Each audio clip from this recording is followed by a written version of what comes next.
I'm telling you honestly, I can ride a wheelbarrow to go to that night shift. I don't care.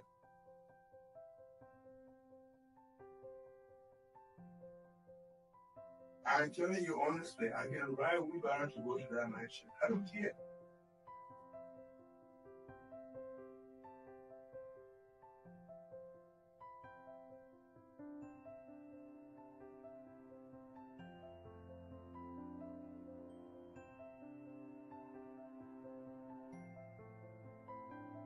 I'm telling you honestly, I can ride a wheelbarrow to go to that night shift. I don't care.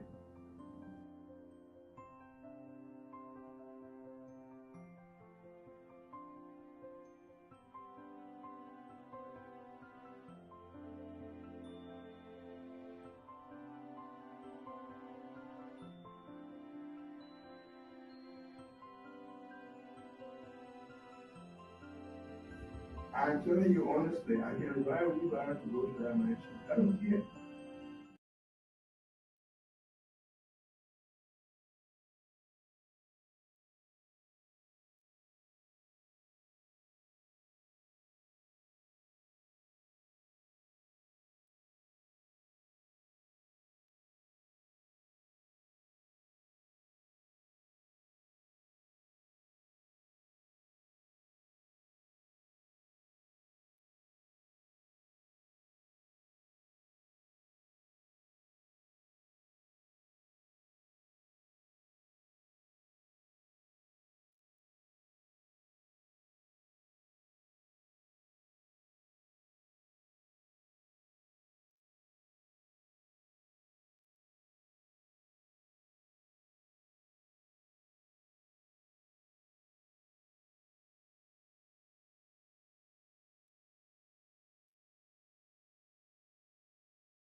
Okay, so just bear with us while we try to get the sound working. Sometimes these devices. Okay, so just bear with us while we try to. All right, so if the sound is okay from. Okay, I think the sound is okay. The sound is okay. So now we can go ahead and see.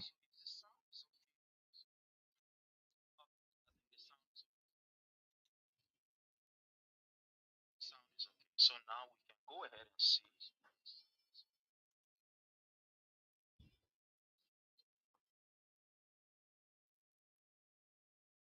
So now we can go ahead and see.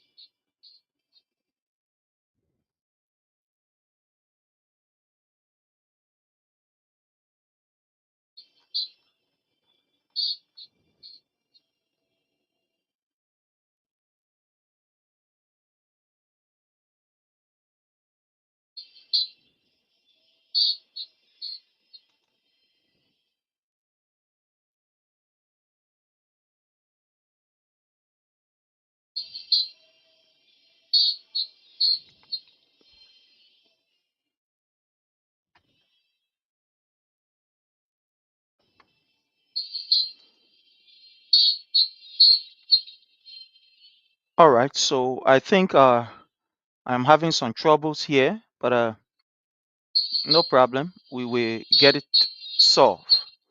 We'll get it solved. No problem.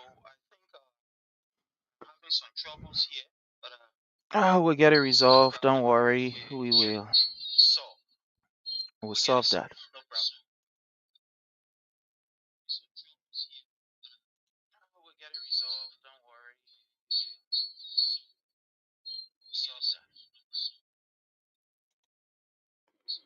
All right, so just hit for us the share button, share with friends, share with family members, let them know that we are here, and we'll be good. So I'm going to play this instead of that while we take our time to share.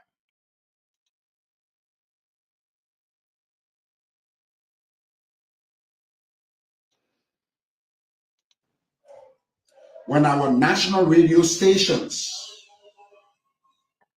do not have a vigorous program on a daily basis, in fact, it's supposed to be 3 times. When Ebola was national emergency, when Corona was national and global emergency, there was nothing, no program that went on air without hearing Ebola or Corona. It's supposed to be the people need to wake up in the morning, in the afternoon, in the evening. It's supposed to be in the ears. The reason I went that open is because of the stand the past government took on drugs. And even though it's not in every street, noise in people's ears now, but drugs still killing people, children. People are still dying from drugs. How is it national emergency? How is it national emergency when the president made that declarations and came out with it? It's supposed to be an act in every ministries. But now every ministry is supposed to incorporate into their budget drug tests. It's supposed to be incorporated into their national budget. If you look at the entire national budget, what is about drugs? How much is the fight of drugs? Take it. How have they increased the DEA forces, the DEA work plans against drugs? The present national budget, how is drugs a national emergency that call for massive urgency? How? What is in Ministry of Gender budget for drugs? What is in Ministry of Youth and Sport budget for drugs? What is in Ministry of Education budget for drugs? What? How is it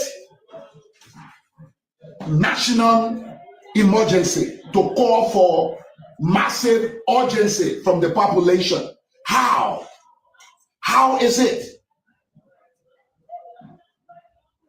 It's so sad that I graduated in 2 phases. 120 young people that were here. Even though I was not here, I was ill and I was in Kenya. But before I left, my team wrote almost every government agency that are responsible for drugs and more.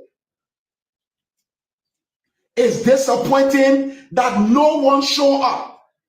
In fact, the guest speaker that was invited, my staff had to bring the commissioner from Bannerville to serve for Johnsonville to serve as a emergency response to come and talk, and we did not see one government office. How is it national emergency? How is it? Well, I'm not talking about myself. I know when I was sick, we heard some news. Some people were wishing us death. Some people were praying for us. Those are normal. Those lieutenants who and myself, who know my contribution, even though because of my past, I have rejected to work in any government because they who received the appointment from Mr. Waka fought equal to me. Let me put it that way. Equal to me. This project monies were used to take care of my campaign. I printed my own t-shirts here, used my own vehicles here. I never wanted let Mr. Tue or the party chairman or Mr. Luther, tell me one time if I ever went for Unity Party supply at any time. Just once, when I went to party headquarters to go ask for t-shirt, to go ask for anything. I did those things because I saw that this government will have the potential. They have the potential to fight drugs. And since the other side was using, we want kush, put women together. When children were dying, it annoyed me who gave my contribution the way I was giving my contribution. So even my partners' money they sent for all these buildings you see around here, some of them were taken. Some of them were taken and used for the campaign. So which one of you I want to ask that don't know my effort? Now I was sick. Thank God if God did not give me friend or government friend and who knew my effort. Who fighting drugs, and you said drugs was one of the key message you use. It's 1 year now. 1 year plus now. But that is by the side. Like I said, it is my person. It is my person. But look at what we're doing. Look what we're turning people children with. Is there no government institution? Is there no government institution could have just come to boost the graduation? To have just come to boost the graduation of those children, to encourage those young people? If drugs is an issue of national emergency, well, I start back to tell you today, for us, this is our sentence. Thank God I have convinced my own families on a daily basis. We will not give up.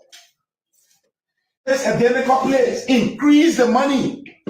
But then what's about the families, the parents who have hope to say, well, so long Joshua is in this identical fight against drugs, we know he went into this. We'll jump behind this identical party because so long Joshua involved, you will make children will die. Should their children die? I don't think you're fighting against drugs. You're fighting against the struggle you had, the brutality you had. So today you buying flashy cars. The struggle you had, the brutality you had. So today you buying flashy cars. Yes, that's why you're fighting against. You are fighting against, school, no good school in Africa, no good school in Liberia, and you want to send your children to America to go learn.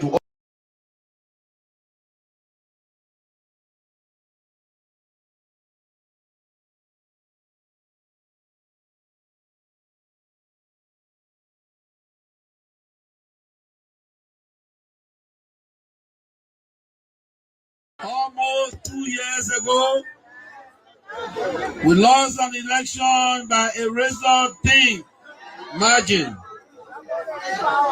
less than 20,000 votes. And yes, I conceded not because I was weak, but because I was strong enough to put Liberia first. Peace over conflict. I choose the Constitution over chaos. I chose democracy over division.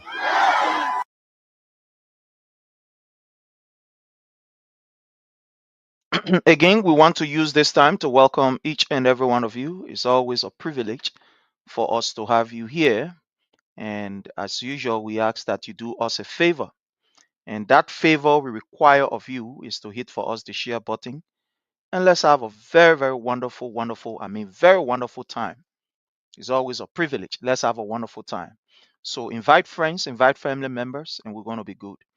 We want to use this time to welcome our own brother, Williams Masekwe. Thank you so much, Brother Williams Masekwe, for your presence here. It's a privilege for us to have you here. We want to welcome at this time fellow Liberians, our own Zuzu. You are highly welcome. Thank you so much. Patient, thank you so much for your presence here. We want to welcome our brother Rising Sun and all of you who have joined us. We want to say you are highly welcome. It's always a privilege when we have the opportunity to mount the platform and discuss issues of national importance. So, as usual, we ask that you please hit for us the share button and let's have a very wonderful, wonderful, wonderful, wonderful time. Again, I want to welcome my co-panelists on today. Let's use this time to welcome our own sister, Madam Fita Cooper. It says, Fita, how are you, Mama? I'm good. I travel. I see you sit in the car. I get to watch my son game. Oh, okay. Oh, wow. That's wonderful. Okay. We wish him all of the best, and we wish him victory. Thank you. That's Mama duty. Yeah. I'm One not Mama making there, me forget proud. it. You're making me proud. I saw a guy That's, out there. Yeah, his name Phil Daniel. Phil that. So, oh oh, my okay. God. Oh, the man is making headways there. Yeah, but Uh, we thank God, these are all exciting moments for us, yeah. especially as parents, when we have the opportunity to see our kids interacting with others and in whatever they are doing, that they are doing exceptionally well and excelling. It's a proud moment because it's not easy here in this country to take care of children. It's not easy. The country is so polluted. If you, as a mother, can take care of your child from the day of birth to where he will be able to, participate among other people without getting involved into nonsense, it's a proud moment for all of us as parents. I want to say thank you, my sister Fita, for, you know, the hard work. I know it's not easy, but thank you so much. We It's wish not you easy, man. all. That's the second one. The first one, graduate, and she working Washington, D.C. She work at a warehouse, and he's the second Oh, one. oh wow. The, Okay. the third coming next year. So we Okay. were one in the house. I said, y'all go. Sure. But anyway, we want to say thank you so very kindly. Want to say thank you so much. Again, we are privileged to welcome our brother Frank. My brother Frank, how are you, Chief? I'm doing very, very good with our friends and to all my comrades. That's great. So, how's the area there, man? How's the environment? Man, it's okay. The weather is nice today. I mean, pretty much I spent almost all my day out there today driving around. Oh, okay. Oh, that's wonderful. That's wonderful. Oh, you're not looking for trouble there. Oh.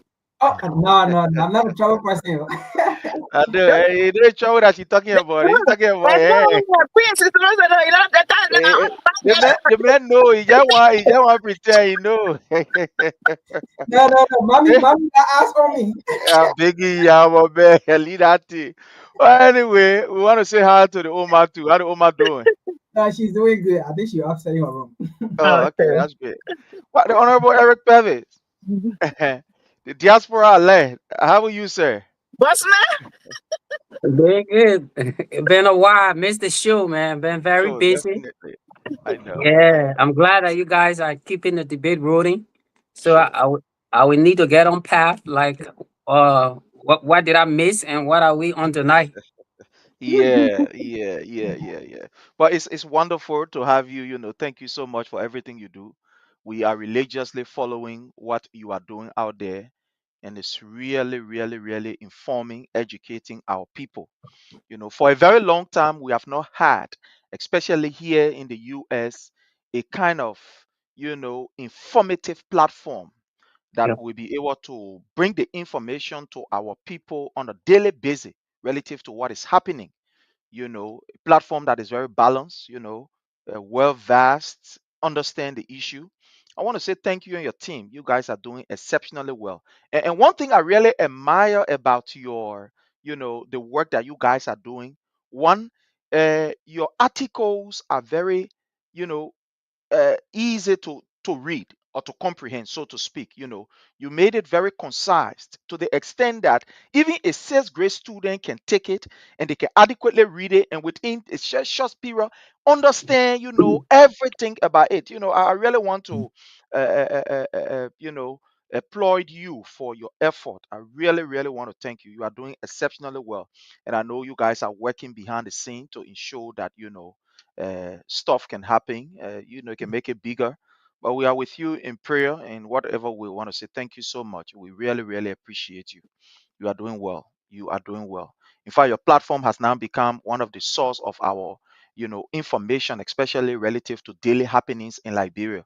We share it to other platforms that we are part of. I mean, other people, other nationals. And once they read it, they at least get to know what is happening in Liberia as compared to some of these so-called, so to speak, big, media institution that will be driven by maybe financial inducement. But I want to say thank you. You struck light on the most cogent issue that affects the Liberian people. The day-to-day happenings in the country. I want to say thank you so much. We really do appreciate you. You are one of our proud, and we are so excited to have you. People like you is very rare to have your kind that will dedicate your time, responsibility to do what you are doing. I know it's not easy, young man. I don't know whether the mother is across, whether the mother are come, but yeah, that's another question for another day. We want to open no Pandora box here. But again, we want to say thank you so much, my brother. We really appreciate you. Thank you Thank so you. very kindly. Yeah, thank you. All right, I'm, okay, so yeah, let's listen to you, my brother. Listen to your voice. When we hear you, let's listen to you small. So how's your end? How's your end? How's your end? well, I'm good, and I'm honored to have the recognition from people like you. But I'm gonna challenge you and Madam Cooper to go beyond prayers. We need financial. Yeah. we need Okay, we, we okay. need financial support to maintain. As a matter of No fact, problem. we have launched the website. Is Okay. www.diasporaalike.com. Okay. Yeah, so it's costly and it is self-funded, if I would say. Okay. So it is our own. We have to sponsor because we're not depending on the regime to give or ads or contracts or advertisement. No, because when you do that, you compromise your independence. They tell you what to report and what not to report. So so I'm good. I'm here. I'm happy that my brother Frank is always here providing information. I like his pace, his zest, if I would say, the passion like he attaches to the conversation. It's almost like you're at the battlefield when the man is about to hold the Yeah. debate. So even when I'm not live, I can follow you. That's the reason. That's the Yeah, reason I'm Pan African. So that yeah. energy get on my YouTube channel with my American and international people as well. So Yeah. It is some of us bring some of us try to be diplomatic given the terrain of our people. But Yeah. we admire revolutionary that Frank then who I do. I do. I do. I do. Yeah, but thank you, bro. Thank you. Yeah, thank you so very kindly. So again, today we want to start the conversation with the first and one would say most important issue that is trending in Liberia. I want to welcome my own brother, Riverset Pro. Riverset Pro, very soon, you will be coming on as one of our panelists. We know you are very busy, but we will discuss behind the scene. Yeah, you'll be coming on very, very, very, very soon. That's our brother, Riverset Pro, a very brother, who is too very engaging and is passionate about what is happening in Liberia. But I want to start with the most recent issue that has to do with what is happening in Nimba County. And to do that, I want us to play something here. I want us to play something here that is from Madam Edith Gonglo Ware. And our brother Eric, you are going to lay for us the foundation for this particular discussion. But I want us to play this, and this will begin our Special message discussion. to the people of Nimba County. So let Greetings me just. to the This is the Vice President, Councillor Dr. Jewel Howard Taylor, Swakoko Jewel Howard Taylor, former Vice President of the Republic of Liberia. That's our endorsement message of Madam Edith Gonglo Ware. So I just want us to listen to this, and then we will just lay a premise and turn it over to our brother so he can start it for us. So let's listen to her. Special message to the people of Nimba County. Greetings to the resilient and progressive citizens of Nimba County. I am Joel Howard Taylor, the former Vice President of the Republic of Liberia and standard bearer of the National Patriotic Party. I extend my heartfelt greetings and unwavering commitment to the advancement of inclusive governance in our beloved country. Today, as a long-standing gender advocate, I am honored to publicly endorse the candidacy of Madam Edith Gonglo-Ware, the only female contender in the Nimba County senatorial race. I therefore appeal to all citizens of Nimba County, particularly our mothers and sisters, and all loyal members of the National Patriotic Party to stand with Madam Ware at the polls. Let us unite in support of a competent, reliable, and visionary daughter of the soil who has dedicated her life to the service of her people. Indeed, the time has come for Nimba to balance the senatorial scale by electing a qualified woman who will represent your voices with integrity and passion. Vote wisely. Vote Madam Edith Gonglo-Ware.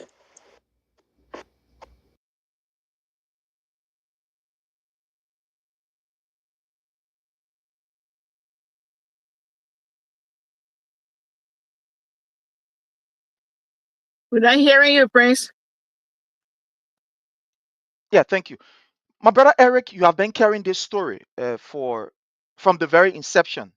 When the announcement was made that there's going to be by-election and Madam Edith Gonglo-Ware, threw her hat in the race. You are one person who have been following the story and, giving out information to our people.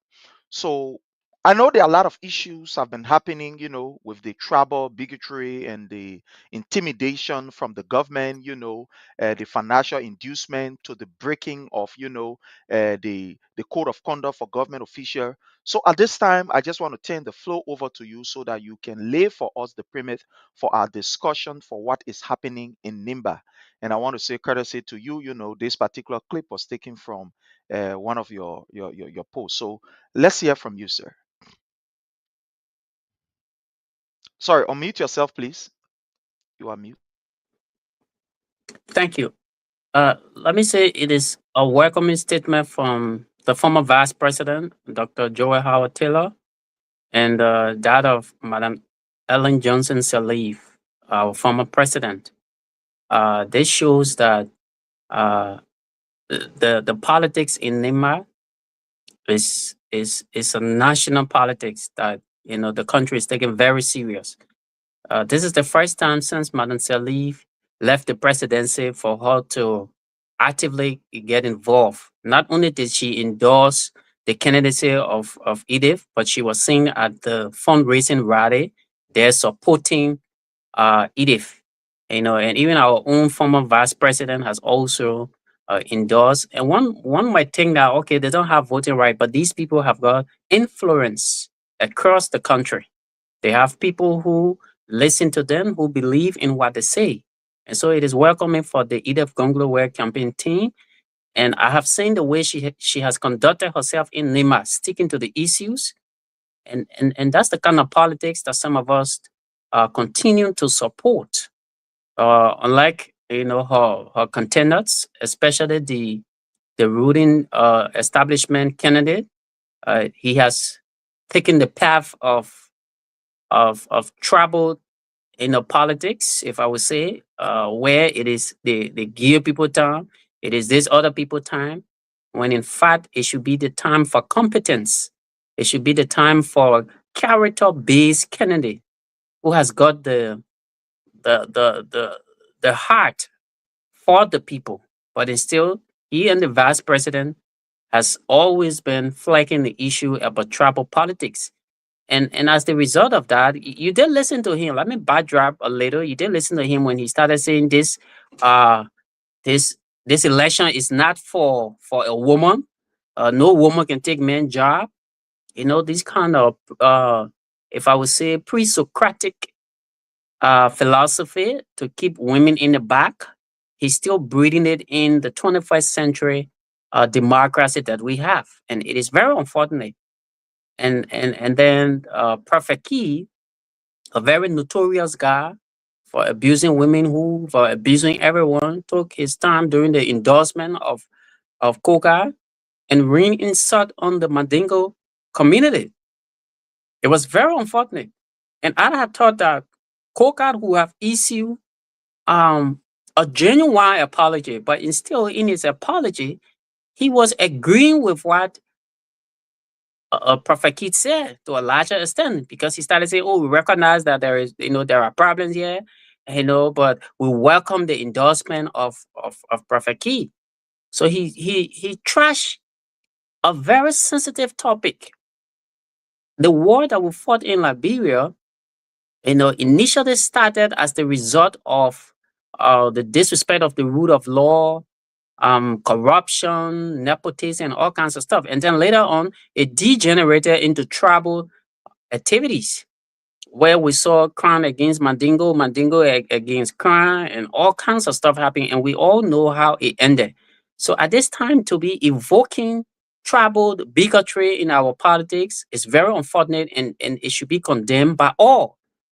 Now, to the issue you raised about government officials violating the code of conduct. 2 weeks ago, I wrote the ombudsman complaining the assistant minister of commerce and industry. He's called Kelvin Matali. I wrote them documenting this brother willful disregard to the code of conduct. Article 5 of the code of conduct says that once you are a presidential appointee, you cannot contest in an election when you have not resigned prior to that election.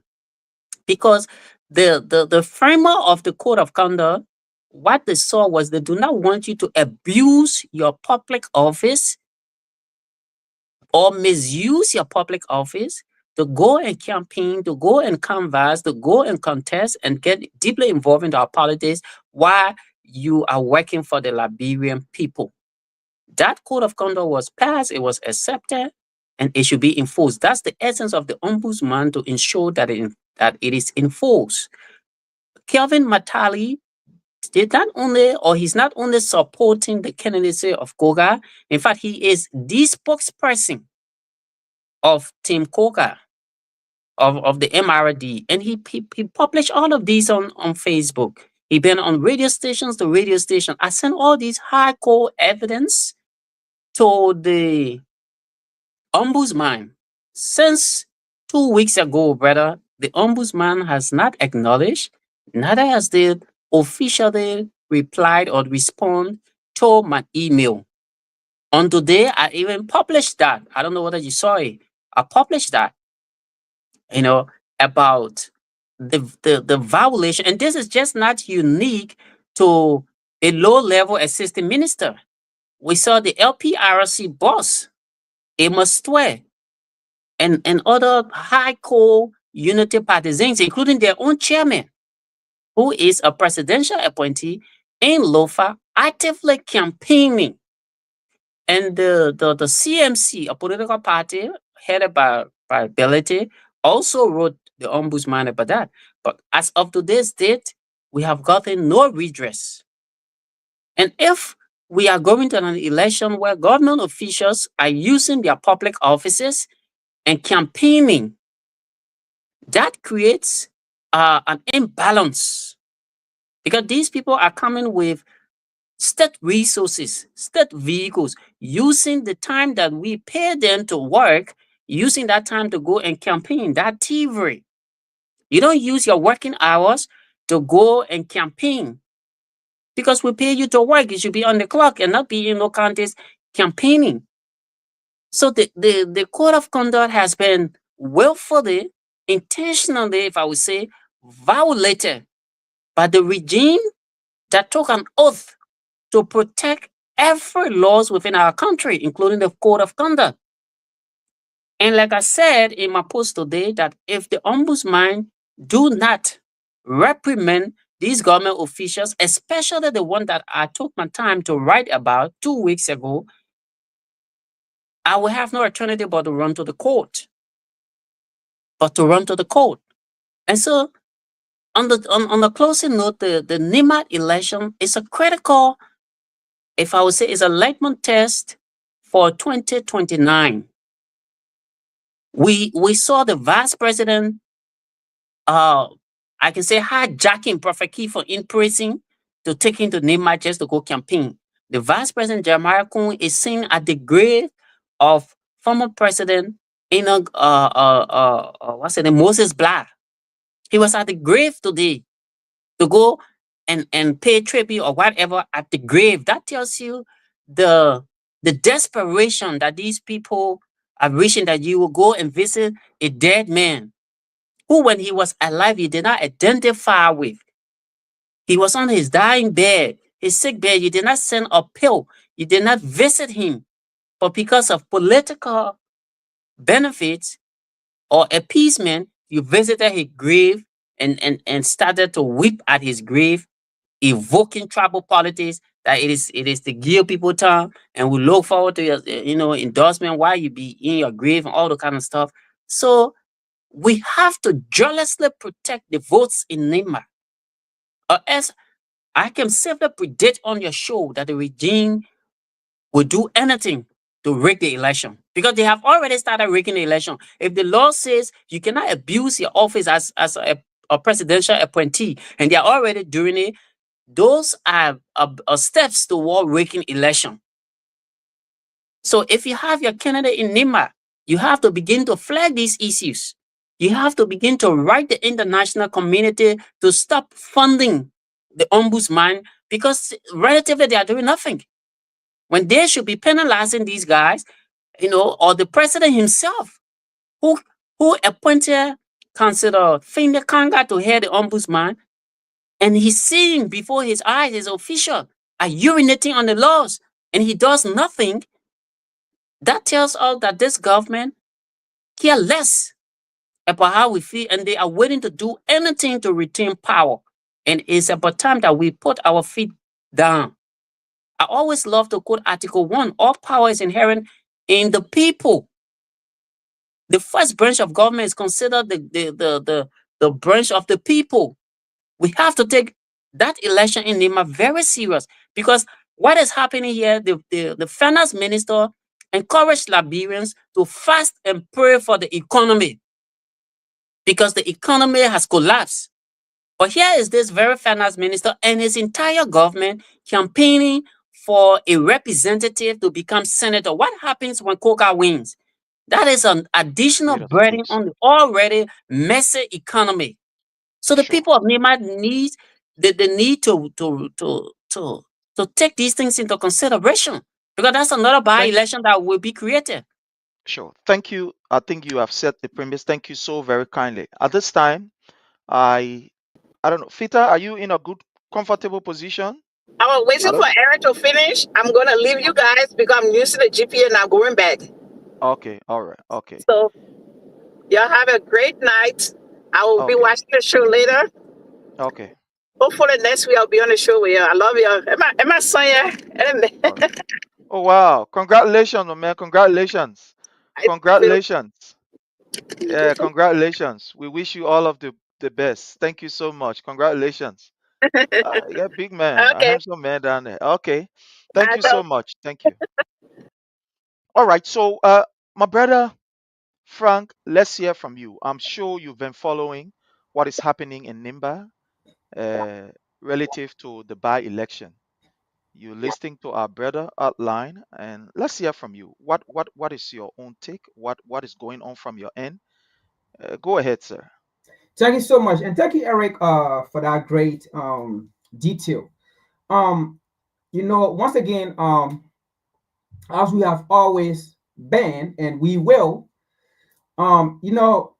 this is something especially for what is happening in Nimba County, and seeing two former presidents, campaigning, right?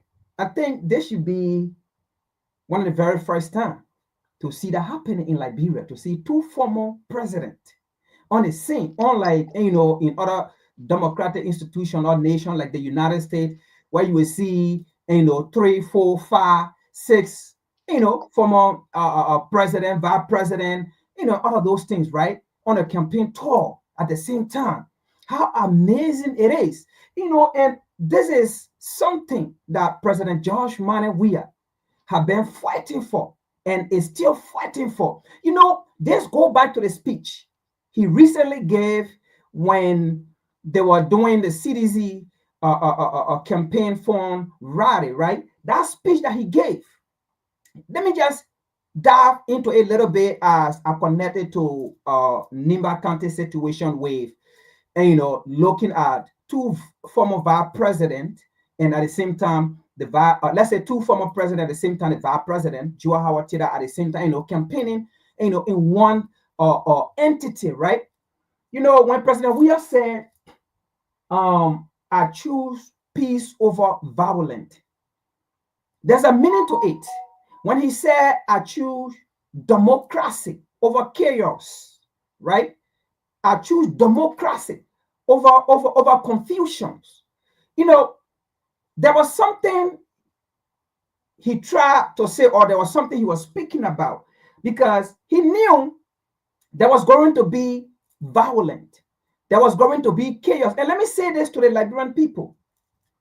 The number of people that have been killed or that have died, right, since this government came into power, if only President Weah was going to stay in power, I can tell you, there was going to be more chaos, more death, because opposition was going to do it just to tarnish the government. Boakai was going to do it just to make President George Manneh Weah government ugly. And like he said, if I don't win, that will be the end of Liberia. Those statements, don't underestimate those statements. So President Weah saw the tension. Some of you that are mocking President Weah, or some of you that are saying President Weah is weak, why did he get the power? Listen to what he said. I am not weak. To some of you, he responded to you, because I love this man. He's very kind but very calculated in responding to people. When he said, I am not weak, he was responding to people who said he's a weak man. Why he gave the presidency? Why he gave it to Boakai? Why he gave it to a sleeping man? But let me say this to you. Some of you that said he's weak, right, that he gave the presidency out. Some of you who have been killed, but he spared your life. You don't even know, right? It could be you in Liberia there. You could be killed, because if you support President George Manneh Weah, just get in mind that your life could be in jeopardy. Your life could be at risk, because you could have been there by now. You don't even know that, right? So that's why he said, I am not weak. I gave the presidency out so that you can be able to live for 2029 to make better decisions. I gave the presidency out so that the truth can be revealed of what they said I am, that I am not. I gave the presidency out so that they themselves, you can see who they are, because they said they have the connection, they're educated. In fact, they have already they have already recognized the issues, the situations facing or that face the Liberian people. They already know it, right? So President Weah gave the presidency out so that these things can be revealed, so that you yourself can see. President Weah gave the presidency out so that you can stop saying, you harmonize our salary, or all kind of talks and things. So President Weah said, okay, let me give it out, because what I did within the 6 years, you were not pleased, you were dissatisfied. So the people that you believe that within the same 6 years, they will come and do the same thing or do more than what I did. The people you say they have connection, they have experience, right? Let them come in so that they can solve the 177 years old problem of this country since 1822 that I did not create, that you said I created.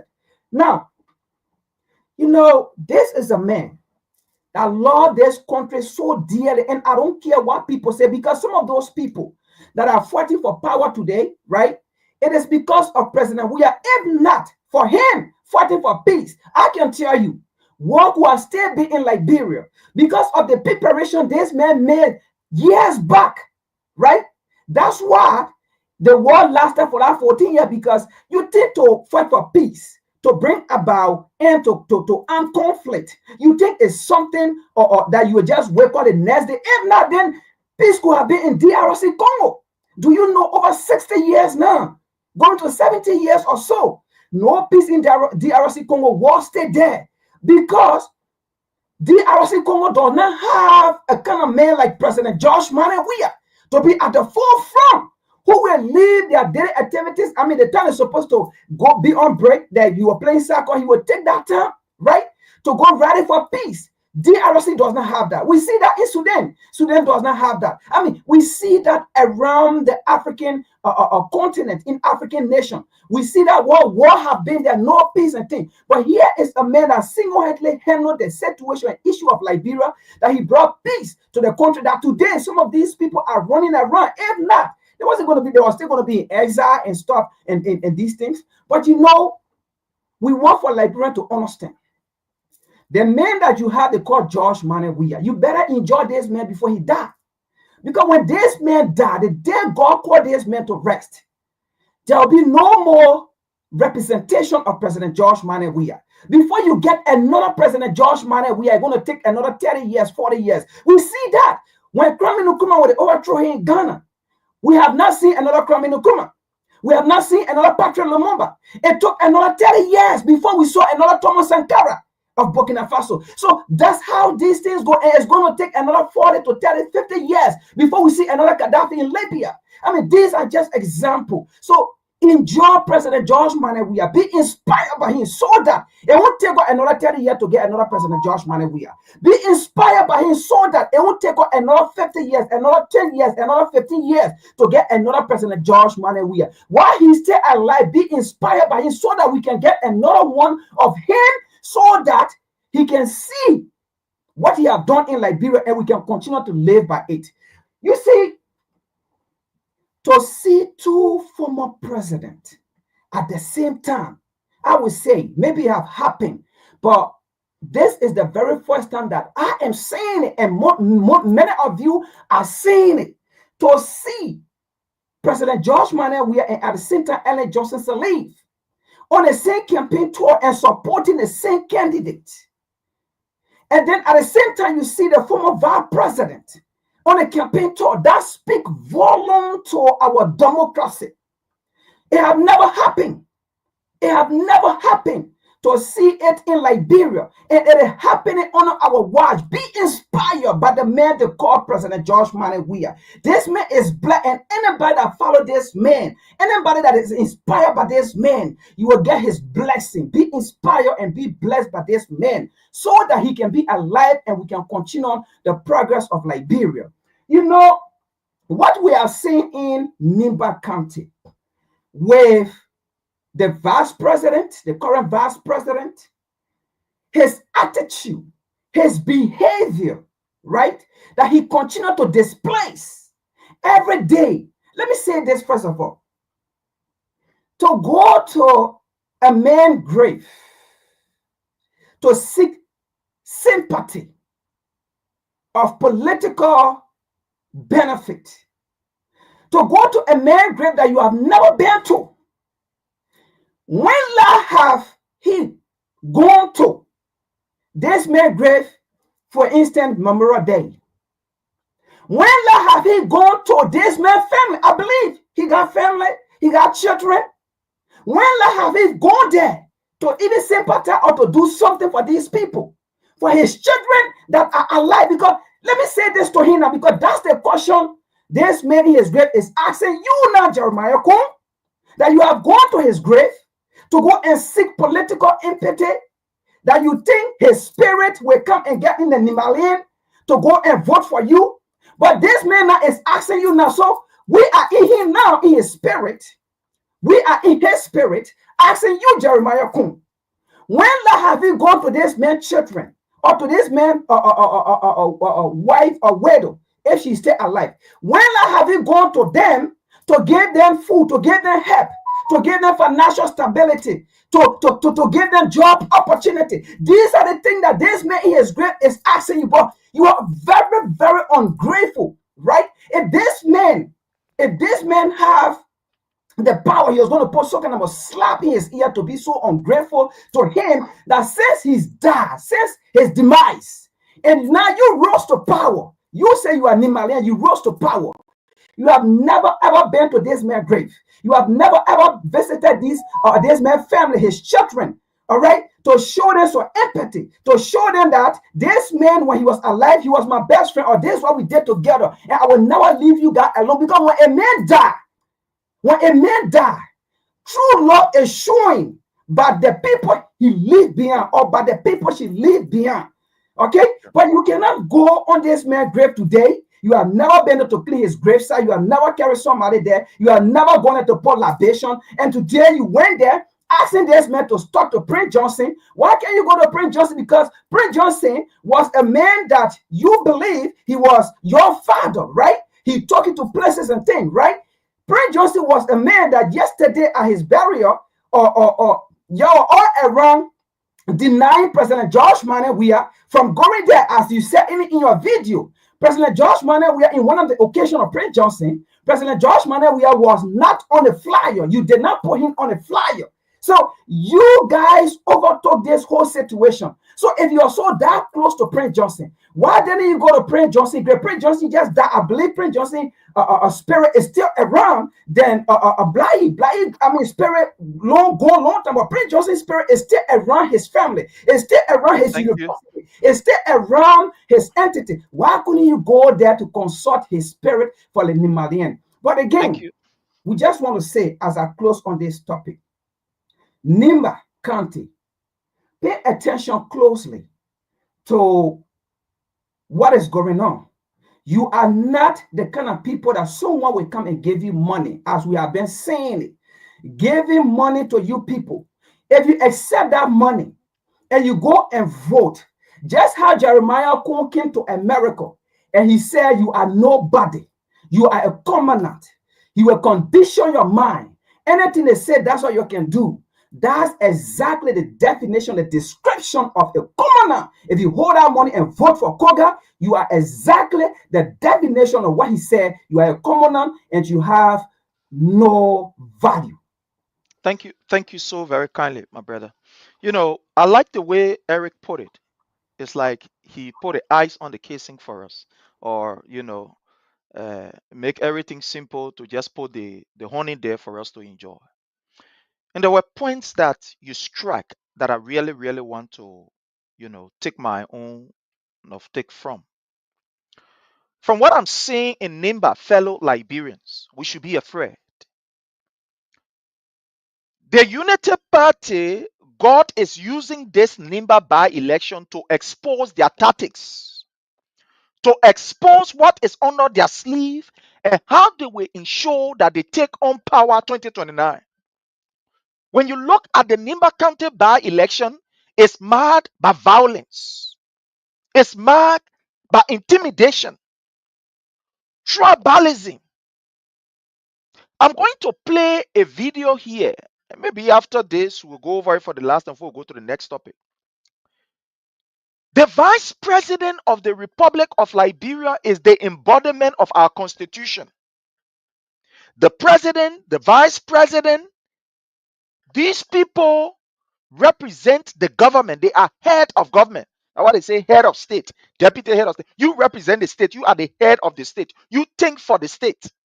You represent the state. They represent government. They are there to drive government policy all over the world. These are the people who driving government policy. So the behavior of the Vice President of the Republic of Liberia tells us exactly what is the policy of this government. The first policy that these people, they are a bunch of tribalists. And we can see it in the government. Like Jeremiah Kuhn is preaching the issue of, Dagio. Joseph Numa Bueka has employed Lofians to sensitive areas. This alone, when you look at the war, right, what led us to the 15 years of civil crisis, like you rightly said? One certain tribe felt that they were being marginalized. They were being looked at as people who are of no value, and etc., etc., and etc., etc. At the end of the day, what we experienced, fellow Liberian, was that these people felt that, well, like we're not fair in society, so there is a need for us to be able to, find ourselves and protect ourselves. We listen to Prince Johnson, where he alleged that at a certain point in time, the Gio tribe or the Mano tribe, whatever the tribe was in Nimba County, they were seriously being hunted allegedly by the regime. They were being hunted by the regime. So he had no option but was to protect himself and to protect his people. That's why he told us.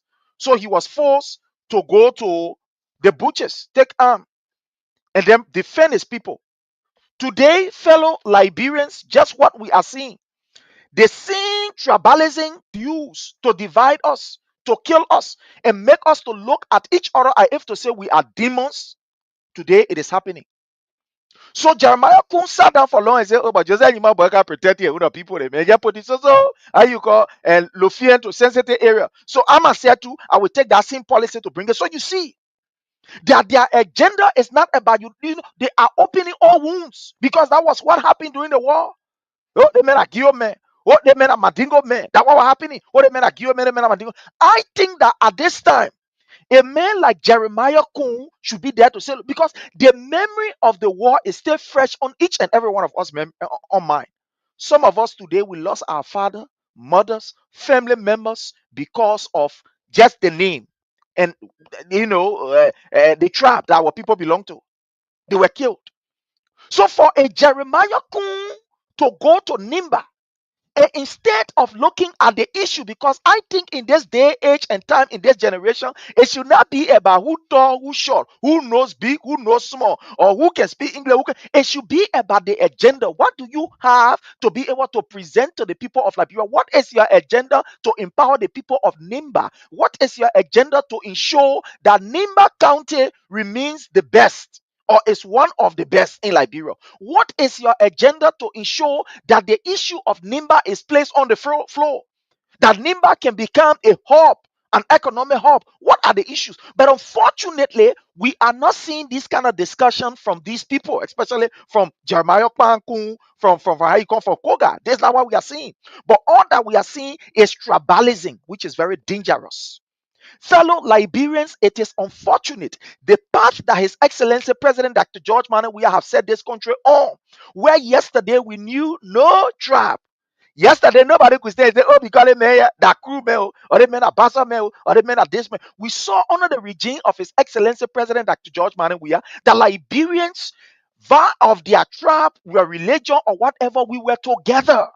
We were together. But today, it's not what we are seeing. If the vice president can mount a platform and start to talk, "Oh, they turn now for Gio people, the man of people, you get the other one." Should it be about who get or who not get, my people?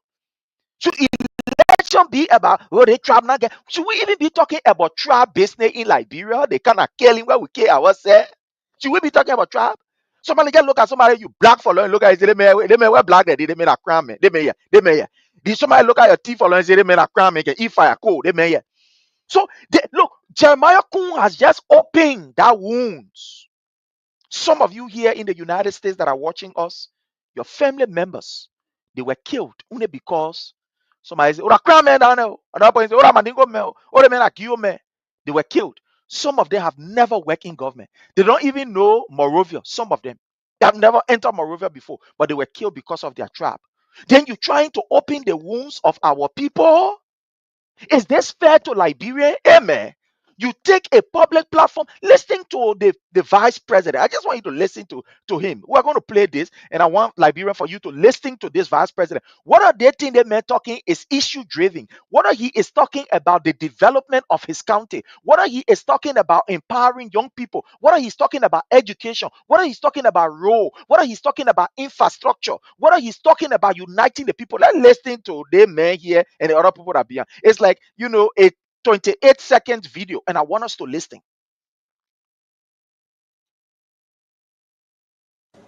I said, leader election. I told Ida to get on my house. I said, leader election. You been arguing here, you been fighting for my people to get seat. We tell you one and you try and get it. Leader one at a time, people take it. But politics being what it is, it's not a drugs. When you take it, you can't leave it. Thank you, Sue. I told Enoch to get on my house. Now, you listening to Not this giving that man? out. Okay, I'm hold on sorry. there. Am I being Uh, detained? You are. For what? Well, this is sorry, government I'm property. sorry, This is sorry. actually a correctional facility. Are you aware of that? Okay. Are you aware that Is this this is a public correctional? access? You listening to this vice president, who all of us will believe that his campaign should be about the issues. Telling a woman, you went to my house. I tell you, say you must forget about this thing here. You must go sit down. They damn people in their time. And now the man people. What? What? Mr. Head of State? Should this be your kind of politics? Should this be? Look, I am surprised that up to now the United States Embassy have not issued a statement against this vice president. The last time I can remember when an idiot in the name of Eugene Fagon said about country and Congo, the United States Embassy wrote a communication. It stayed fresh on my mind. When Eugene Fagon, that other idiot that they get to ERBC, when he said on a media that indeed they think he make mention of country, and Congo people, the U.S. Embassy sent a communication and say, hey, they think it not looking correct. The money that we are spending in Liberia here for peace, we believe that is to bring all Liberians together. Why is it that the United States Embassy have not issued a statement tribalism, and they know how tribalism is even more dangerous? They know how dangerous it is. Oh, the United States. I remember yesterday when Joseph Jenkins Rabo was here. What happened today? What happened to the critical voice of our most important partners that spend thousands of dollars on our peace or millions of dollars on our peace and security? Sitting down and hearing this kind of thing from the vice president. Oh, they give people, y'all go sit down there, the down people, and y'all go say, oh God, where are we? What happened to the churches in Liberia? Hey God, what happened to the churches? What happened to the religious council in Liberia? What happened to all of those NGOs that were running around here doing the we-are-led administration? Oh, there's that protesting. Look, this is even more dangerous than anything you can think about. For people to look at a female, and because she's a female, they are not looking at what she possesses and what she can give to a people. They say, oh, the woman, a woman. You hear a man who is supposed to represent people say, when the devil can answer, he will stand up. That devil business we're talking about, the people in that row, you say devil can answer. The school in the place there is below the standard of a high school that you can compare to in a modern century. They tell about when devil can answer. No, I'm a respecter of tradition because I myself I'm a traditionalist. So I respect tradition. I would never disrespect tradition. Never. But what we are talking about is the system that will be able to even improve the tradition. But what we are seeing in Nimba is a hate against female. For a long time, our mothers have been sitting and they have been deprived of the right to participate in politics. Today, we see one person in Edef Gongo where a woman who have championed the cause of the people of Nimba. Even though she have had her disagreement, but this woman have never openly take a platform to insult or to attack even Prince Johnson. They have differences, yeah, they have differences. But she has always talked about the issue as compared to people like Koga, as compared to people like Jeremiah Kuhn, who has been very ungrateful. This man said Prince Johnson was his father, his political father. But the man said, a pa went to him and said, oh, my son, the player, and I usually the people want to catch me, they want to put me somewhere. He say, Papi, I got time for you. The 5,000 I will give you. You must go find your level. Hey, let me catch you, they catch you. Whatever they do to you. Prince Johnson today is dead because of people like Jeremiah Kuhn, who abandoned him when he needed them the most.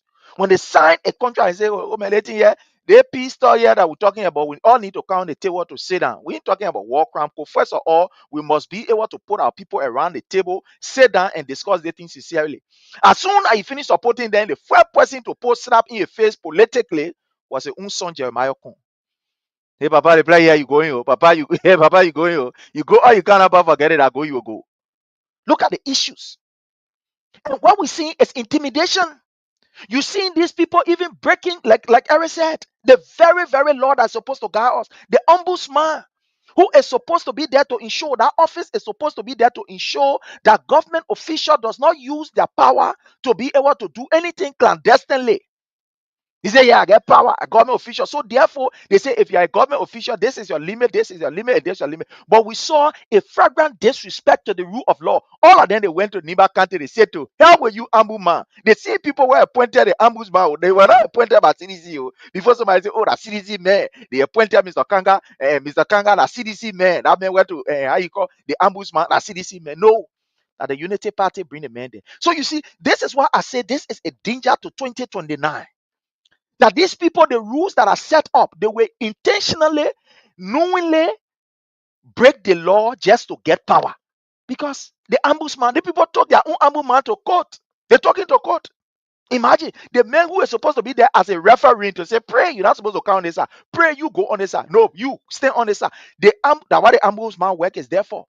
To ensure that government official does not abuse their offices. That you do what is enshrined in the law. And let the referee, say for example, two team playing. The man who the referee to say, hey, you play far, you catch the man, you pull club over here, you're carrying all the way. Then the two teams just playing. Anybody take hey, they take the football and go score the score. Is this the kind of Liberia that the people said they were coming to rescue? Intimidation. These people are using financial inducement on the people, threatening the people as I speak. How you call say, they get the superintendent for Nimba County.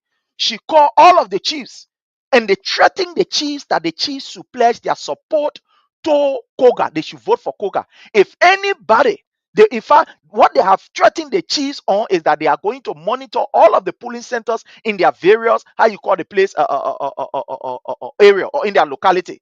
If, for example, if you are a chief of Ban district, they will make sure to monitor it. If any district produce any result that will be in favor of either Gongolware, they have threatened these people that you will not have any good rapport or any good relationship with the government. To the extent that even the internal affairs minister was there. He was in Nimba. Internal affairs minister. He was in Nimba. So you see how these people are intentionally disrespecting the law. So we should sit down and we should look at these things. My fear is we have slipped off the path of democracy. The democracy that was enviable, that people respected us and say Liberia. I remember the USA wrote, the US in McCarthy, he wrote and said, Liberia democracy is something that should be enviable about even some of the country around us, or even some Western nation. When President Weah was there, that's what he said about our democracy. It's something that is enviable. Today, can he say that? Today, why is it that people are not condemning? United States of America, you know how many you spend to bring peace in our country there? The EU, that today, the same thing that happened that made with fuel war. Jeremiah Kun saying, oh yeah, the play war, it will not be easy. Give people, you go sit down. Using money and intimidating our people. Is this the kind of politics or the kind of rescue that you have come to rescue us? My brother Eric, let's take the next 1 minute each as we run up on this issue, the by-election in Nimba County. And for me to sum up from my end, I think Edith Gongolware is the right person for that particular county because she has proven beyond all reasonable doubt that once she is a leader, her issues are agenda-basing.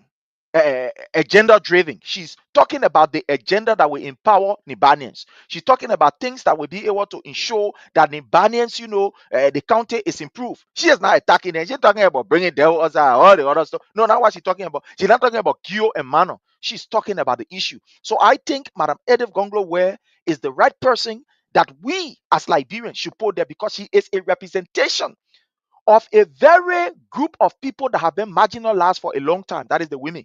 We think that women that property is go sit down behind the table. Is go sit down when men are talking, go sit down. These are the kind of mentality these people are having. My brother Eric, is over to you. Let's get your 1 minute on this as we move on to the next issue that has to do with, and you will begin the next issue with us that has to do with almost $8 million that is missing from the House of Rep. You ran with that particular story. I think it's important that we talk on it. So let's conclude on this Edith Gongolware issue from your end, and then we'll go to our brother Frank as he concludes from his end. Prince, thank you. I mean, you really unpack the issue, but here is it, right? Liberia is a sad story currently. To have the vice president of the Republic of Liberia,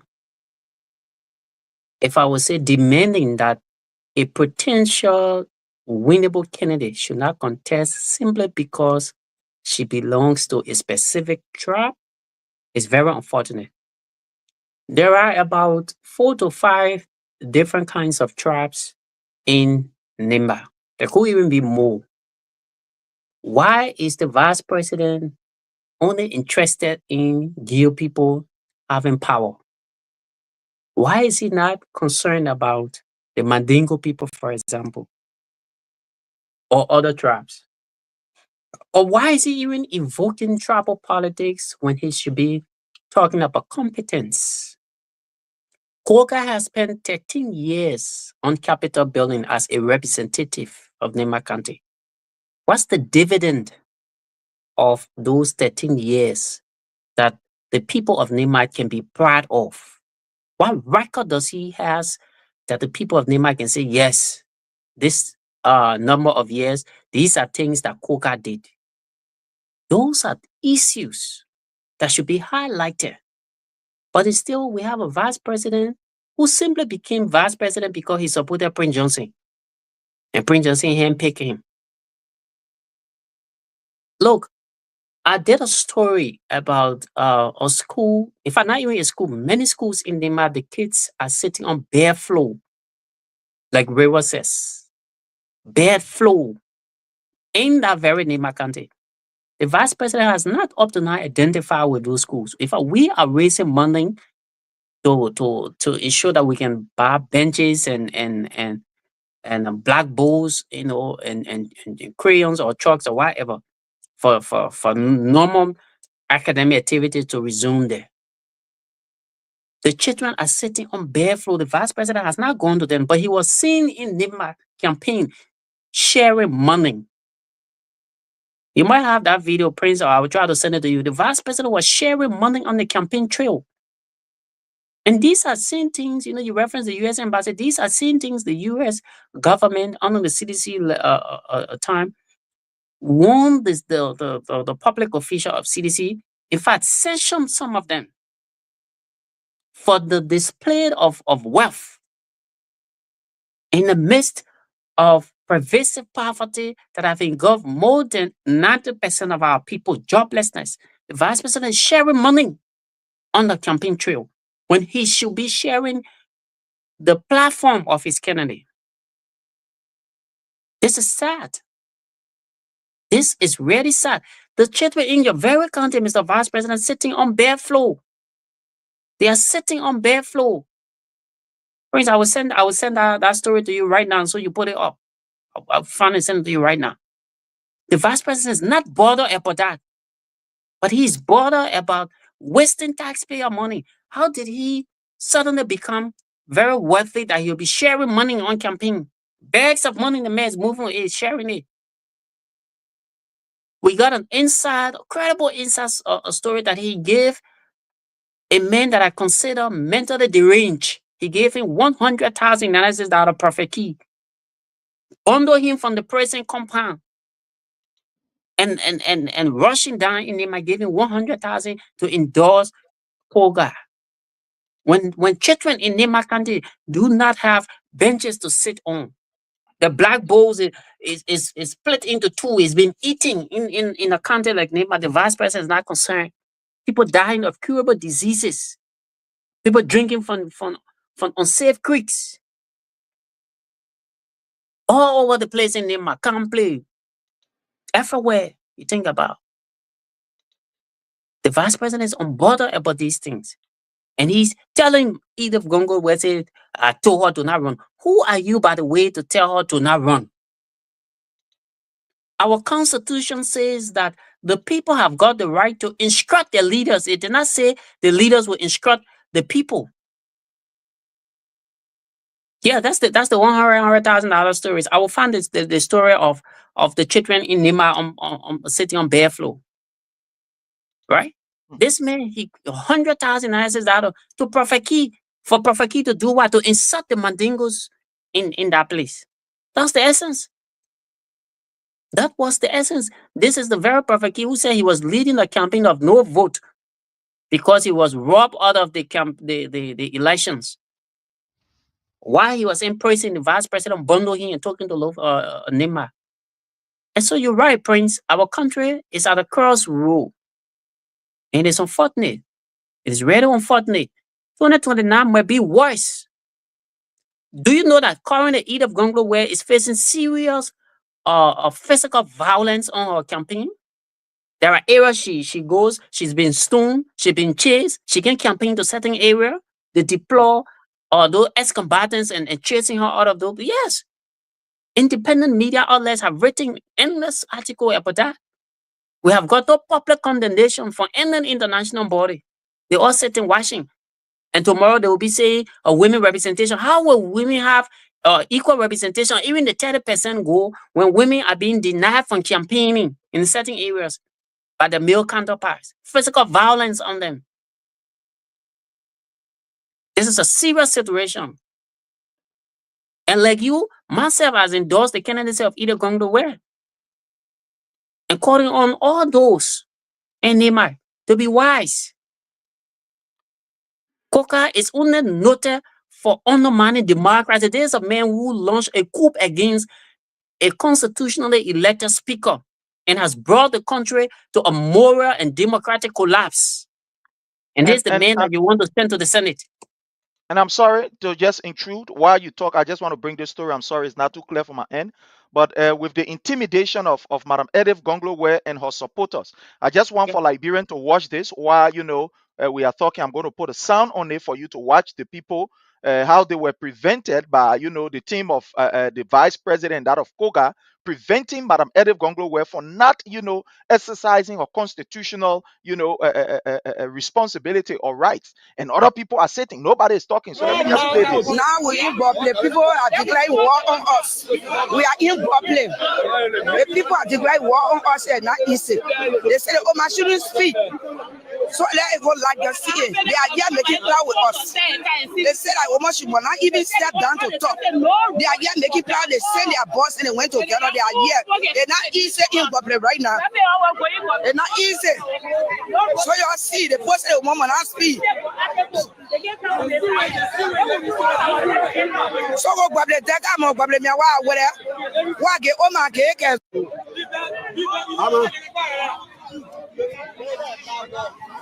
Oh, good. I want that thing. Oh, what is it? See all the question the woman here. Let's see what is happening. What Like the group herself. Let's see.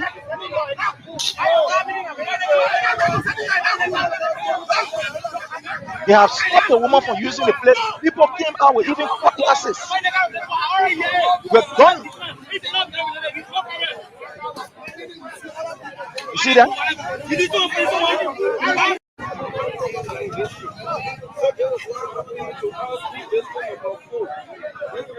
They declare war for us here. We are in Bobletown right now, going lively. They are able to. I no one You see what is happening? I'm telling you, the intelligent world, somebody will bring out so of the. We will not have chairman when they get chairman in a particular locality. And the same thing here in Boble. They group themselves and now they're going meeting. We don't know what they're going to discuss there.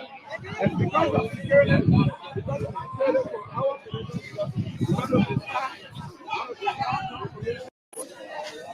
go there. They will not force you. Not for somebody, don't go there. No, you just stay there, man. You not for somebody, don't go there. They will not force you. They said it's not Liberia. They say Boble is not Liberia. They are declared Boble to be Africa right now. Right now, they say they play is not Liberia is Boble.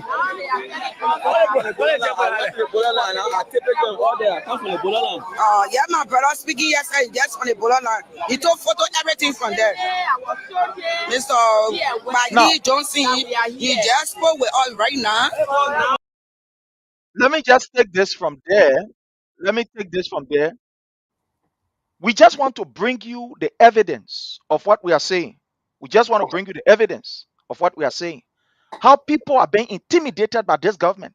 And nobody is talking. My brother Eric, just go ahead. I just thought to play it so that, people can actually see what we are talking about, the live from the live feed. Go ahead, sir. Oh, okay. I'm sorry. I think he's at the back. But my brother Frank, let's hear from you. Let's hear from you on this as we move on to the next issue. Thank you, Brother Prince. Let me go to the U.S. Embassy, because for me, the U.S. Embassy under McCarthy was useless. Let me say that. Reason to that is they contributed to the situation we have right now in Liberia. The United States Embassy in Monrovia, Liberia, contributed to the chaos, to the issues, the hardships that we are facing today. Where once upon a time, under President George Manuel Weah, our country was on the right path and making progress. But again, they say McCarthy man, as I always refer to him as an idiot. This man was in Sudan. He caused the situation in Sudan today. All right. He was the ambassador in Sudan. The moment his work that he was saying that his work was completed while the situation was going on, they sent him in Liberia to come and continue the same chaotic behavior. He himself said it. They contributed immensely. All right. In the media, instead of them investing in education, like Eric was saying, in those various countries, and deployable like that, McCarthy did not do it. McCarthy said they invested heavily in the media just to get rid of President George Manuel Weah. And we saw that over the course of the 6 years doing the CDC presidency, where everyone was journalists in the country. The biggest job in Liberia at that time was journalists. Everyone wanted to become journalists because they were bribing every Liberian. And you see, Liberian, you people saw your birthright. You people saw your independence. You people saw your social economy right, political economy right? I mean, everything, human right. You're sold it to the United States Embassy under McCarthy at that time because he gave you a little of nothing, a penny, and you guys took it and ran with every propaganda just to remove President George Manuel Weah, to make him look ugly, and now he has gone. Look at the situation or the chaotic behavior or issue that are going on in the country. Where is the so-called McCarthy? Where is he? Because he's still alive. He's sitting there now somewhere, enjoying fun time with his family, eating bread, eating burger, eating McDonald's, right? Having one, enjoying his wife. Yeah, you're there now, sitting there, now crying for help. Where are the so-called human rights that used to write every time with article? None of them are coming, right? Where are the human rights advocates at that time on Facebook? Because as soon by the time you open Facebook, every Liberian was human rights. Every Liberian understood the situation of Liberian. Everyone it's about Liberia. Even when you're talking something about CDC, the progress CDC are making, they will insult you and then tell you you don't love the country. They love the country and they love the Liberian people. Where are they today? For me, I never like to mention the United States because every embassy in every country are not there, okay, to safeguard any interest of that country, but they are there to carry on their message, their propaganda, and their interests of that country to which they represent. So a United States ambassador in Liberia is not there for the interest of Liberian. They are there for the interest of the United States government and the United States policy. If they see that any development agenda in Liberia will go against the United States interest in Liberia, they will make sure and sabotage it, and that is why they are there. Every embassy in Liberia, they are there to sabotage any development that will go against their foreign policy in Liberia and in any country. So for me, I don't even, when it comes to embassy in African country, I don't value it. I'm a Pan-African. I don't value it. I don't look at it because they are not there in our interest. Now, let's go to Prophet Key and the other people. Let me dive into this. You know, let me say this. Almost every tribe in Liberia have Mandingo background. Let me say this.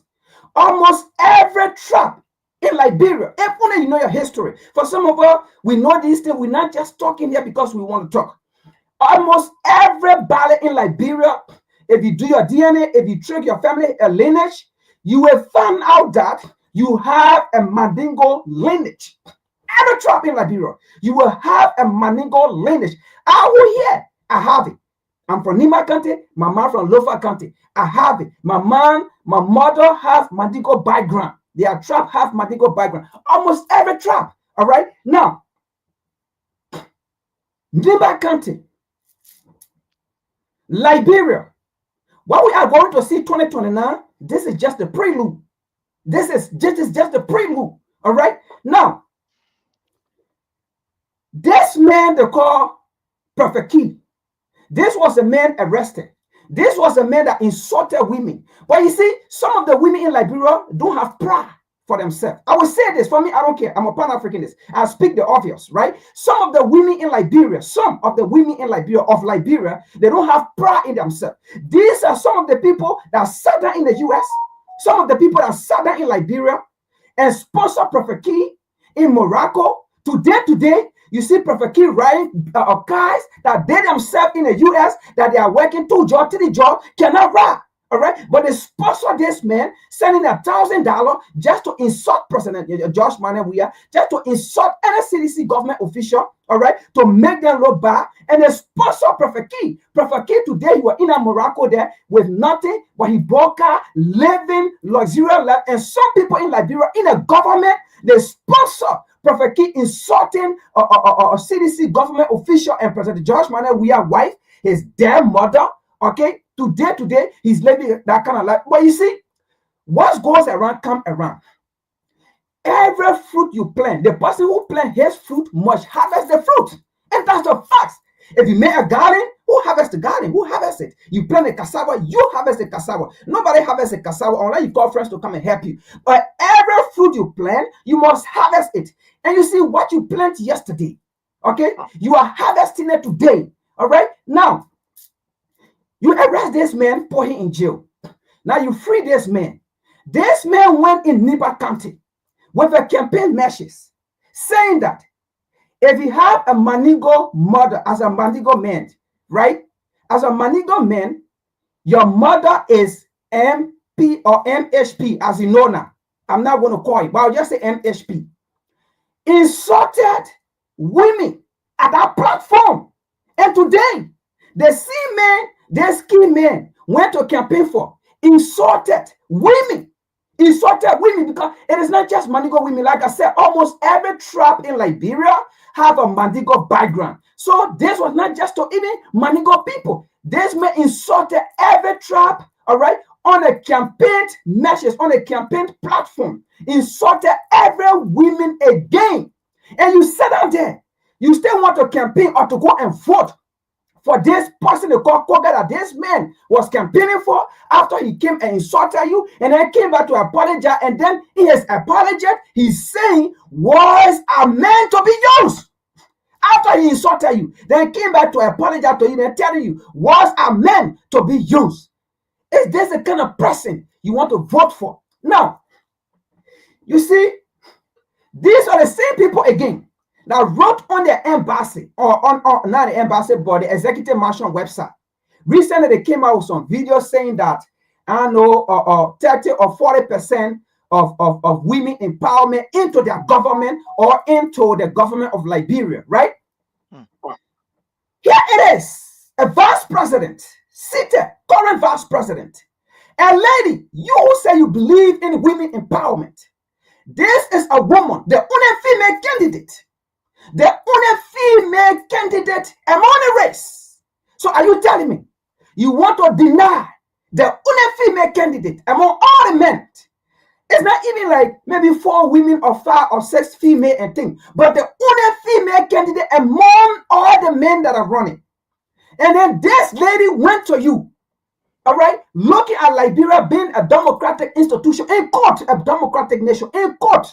This woman went to you, okay, to talk to you to say, listen, you're from Nimba, as it has been alleged, but some people say he's not from there. But again, I believe this lady went to you to tell you, you are from Nimba. I am from Nimba. This is about Nimba. This is not about tribal politics. This is not about division. So as we all go to Nimba, let us go to Nimba with a campaign message. Now, my message may be different, but at least at the end of the day, let us center around the interests of Nimba. Let us center around the development of Nimba. Let us center around bringing Nimba together, because we have so many tribes in Liberia or in Nimba County. We should not go there with Gio. We should not go there with Mano. I believe this is why this lady went to say that, okay, we are fighting for Senator Prince Johnson's seat. Now he has gone, right? The thing he did, Let us go to Nimba and prove to the Nimbalian that we will do more than what Prince Johnson did. Because here it is. When you have your children, you always want to invest in your children so that your children can come and become more than you. If you are a professor, or let's say you have an associate degree, you want for your child to come and have a bachelor degree, master degree to come and pass by you. So for that reason, you always want to protect and support your child in every possible way that you can get. And I believe this is what Ida Gonglo went for to talk to Jeremiah Kun. You'll be the vice president. I beg you. You'll be neutral here. If even you campaigning for Koga, don't come there and bring trouble politics. Come and talk about the things you will do for Nimba. Come and talk about what Koga have done in the 13 years he have been in the house. Come and talk about those things. Come and talk about the development. Come and talk about what he have done for Nimba and what he's going to do for Nimba. All right. Now, if you are talking about me, if you are campaigning against me, talk about what I have done wrongly in Nimba, because I know you will not talk in my interest. Talk about what I have done. The time I served in Nimba, some of the things that you know, all right, that I did was not in the interest of Nimba. Some of the things that you know that I did, either I was corrupt, maybe I stole or counter development fund. Talk about this thing. Bring the evidence. Show it to the Nimbalian that, look, you cannot vote for this lady because this lady once upon a time stole your phone. I have the evidence. These are the evidence. I mean, you can preach your daily politics in our way. So in our case, the people can see and then bring your evidence about what Koga have done and what he's going to do even more. Bring these things out. But don't come and tell people, don't vote for this person. Don't vote for this trap. Because as I can tell you now, the damage have been caused, because to get that illusion from the mind of our people to unite to come back, it's going to take another time again. It's going to take I don't know, he have to be the same person to undo what he did. He have to be the same person to go back to the Nimbalian and tell the people, listen folks, what I said here, that was not of me. I didn't know what I was doing that time. I beg you, Nimba is one. And we are all here, the daughters or the sons, the children of Nimba. We are in the interest of Nimba County, and we have come to campaign. Who is the best for you? Make your decision, make your choice. But if not, I can tell you the damage have already been done, because our people, the kind of mindset they have, and that's the kind of mindset that poor in a predicament we are in today. Thank you. Thank you so much. My brother Eric is over to you. Like you said, you raised this issue about, the level of neglect that Nimba has received, especially from their own leader. This was a man before you come in. I remember Jeremiah Kun was mimicking the vice president. Say, the people of Bon County, they came to me for me to get in, how you call boss, so they can go use it to Phoebe Hospital. Whole vice president, y'all will leave from Nimba and y'all will leave from Bon County and come to me. You want to tell me the vice president could not even provide from out of our own pocket money for boss? But here is it. You just giving us a story about how kids are sitting on the bare floor in Nimba. My brother, I just want you to talk about this as we conclude with this Nimba stuff. Go ahead, sir. I'm going to enlarge in it so that our people can see. Let me just enlarge in this. Okay, so that our people can see. Yes, sir. Go ahead, sir.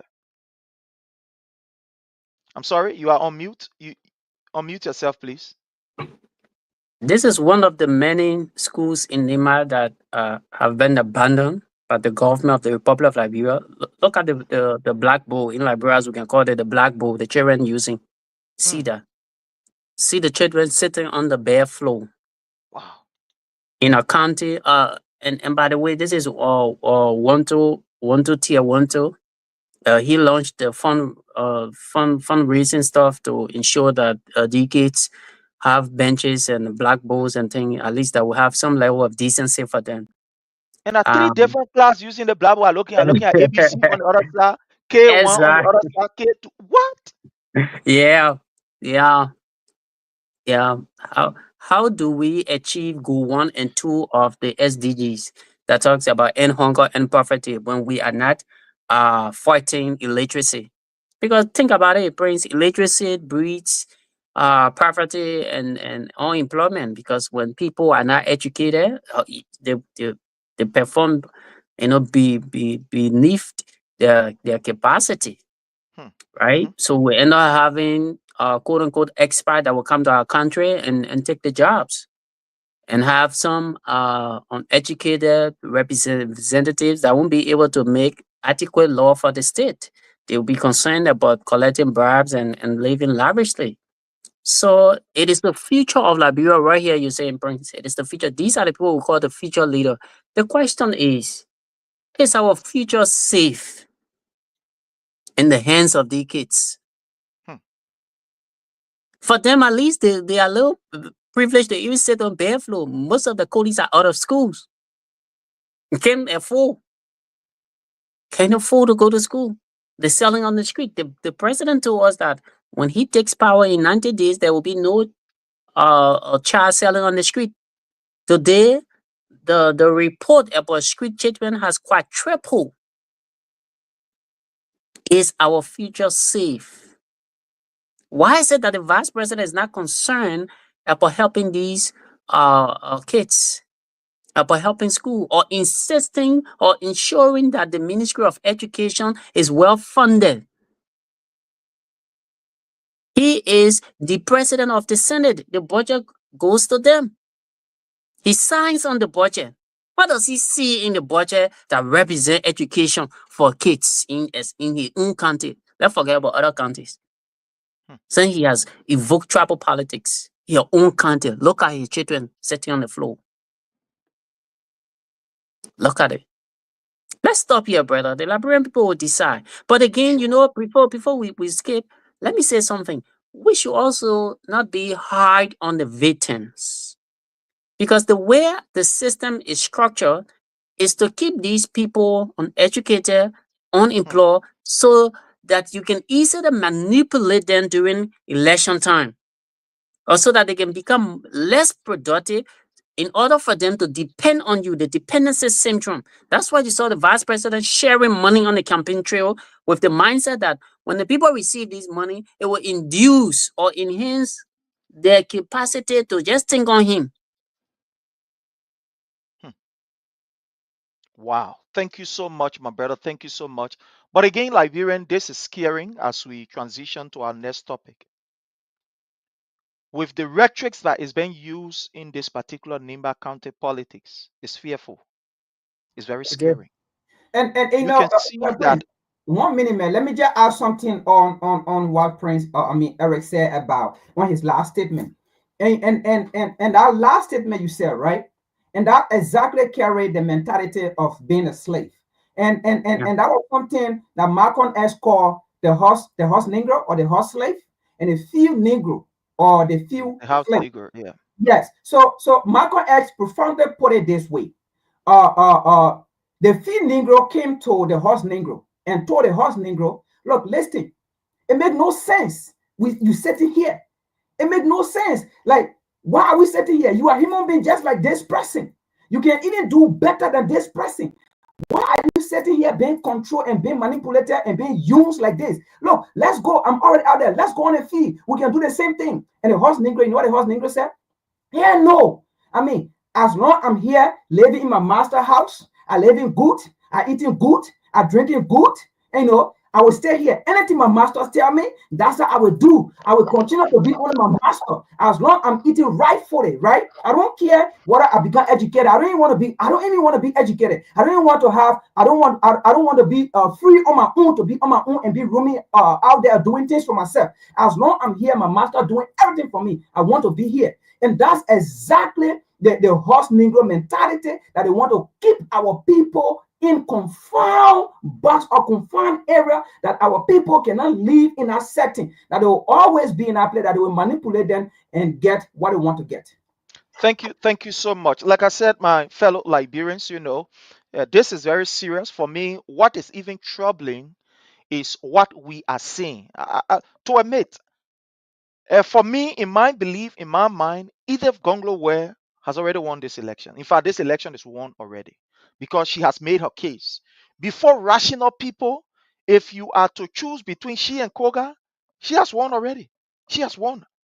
But what is scaring is the signs and symptoms of violence that we are seeing. This, in fact, not even signs and symptoms now. The whole thing now is physical. It's what we are seeing with intimidation of voters. It's what we are seeing that people using government money and public flat platform. The place that the vice president is seated and standing, that OPA will use the same medium to insult a particular tribe of people. This is scary. This is scary. And I believe that is something that must draw the attention of every Liberian. These people are using your money, even though they say they didn't get money. But the vice president is using money and giving money to people. They're giving money to people. They have employed the entire Unity Party mechanism in Nimba County. As I speak to you, from information that we are gathering, there is intimidation amongst the people. They have sent huge police presence, armed police presence in Nimba.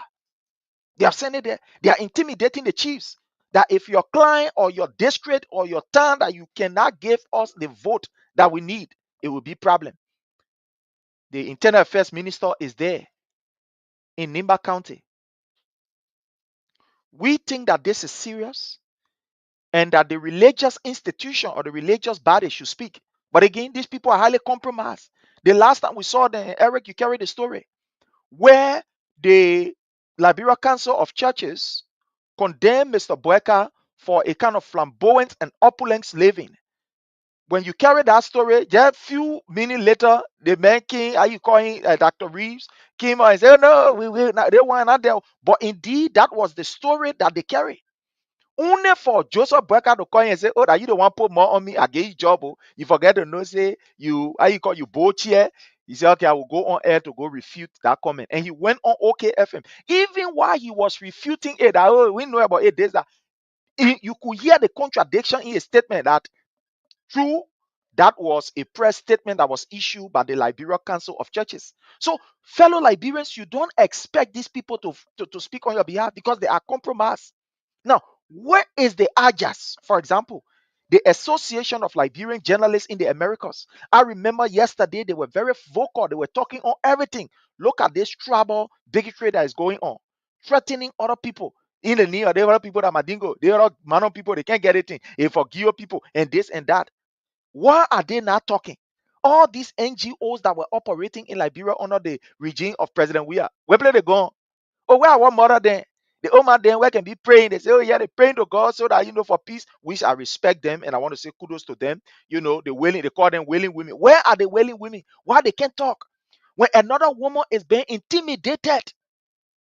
But well, fellow Liberians, that will leave with you for you to decide on this.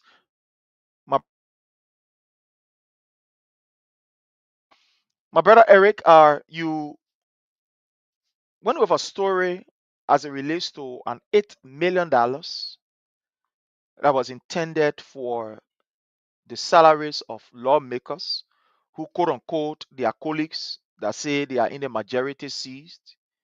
And that money, according to the information, to just sum it up, that money was taken by Jeremiah Kuhn and that of Richard Kuhn. And just in short, they stole the people money. Yeah, we're going to put no investment or misappropriation. They stole their colleagues' money. My brother, I just want you to bring us up to speed with that particular story as we discuss it. Again, fellow Liberian, those of you that want to participate, the number is there. 443-991-3356. At any time, you can call and be able to come in with your issues. What we are talking about, we talk about the issue of Nimba. So if you have a point or you want to make a point, the line is there. You can call us on the number 443-991-3356 and we will indeed give you the first preference by pausing ourselves so that we can hear from you too. So the number is pinned right there. You can call us. Yes, my brother Eric, it's over to you, sir. Prince, the 55th National Legislature is a crime scene currently. In a serious democracy, that place should be quarantined currently. They should be quarantined. It is unfortunate that especially the the House of Reps. For the Senate, it's just an extension of the executive mansion or the executive branch. It's a rubber stamp place already. The only arm that had coverage to stand out to the regime was the House of Reps at the time when Speaker Jonathan Kofa was in full charge. But since they launched the coup against him, that House of Rep has collapsed. And it has collapsed in corruption, abuse of power, and the untold. We have been following the story of $8 million United States dollars meant Yeah, for. just hold on. I'm about to bring you on. Don't worry, I'll bring you on. No, bring the call on. All right. So Madam Josephine Campbell, let's go ahead. You are live with us under the Palava Hut. For the sake of our audience, just introduce yourself as we hear from you, Mama. Welcome again. Thank you. My name is Josephine Campbell. I'm calling from the United States, Des Moines, Iowa. Yes, Mama, you're listening to the story. What is on your mind concerning what is happening in Nimba? Or What's on my mind in Nimba County? The VP for Nimba, the representative, the auditor. Why are they struggling though? When they know they are nice to the people. When they know they've been taking care of their people. Because to be a representative, first and second, that means you are good. Then why is struggling to be a senator? And laying out on the grind. Oh. Why I never saw that nonsense. Why the VP struggling? Spending the money and children on their bare feet. Yeah.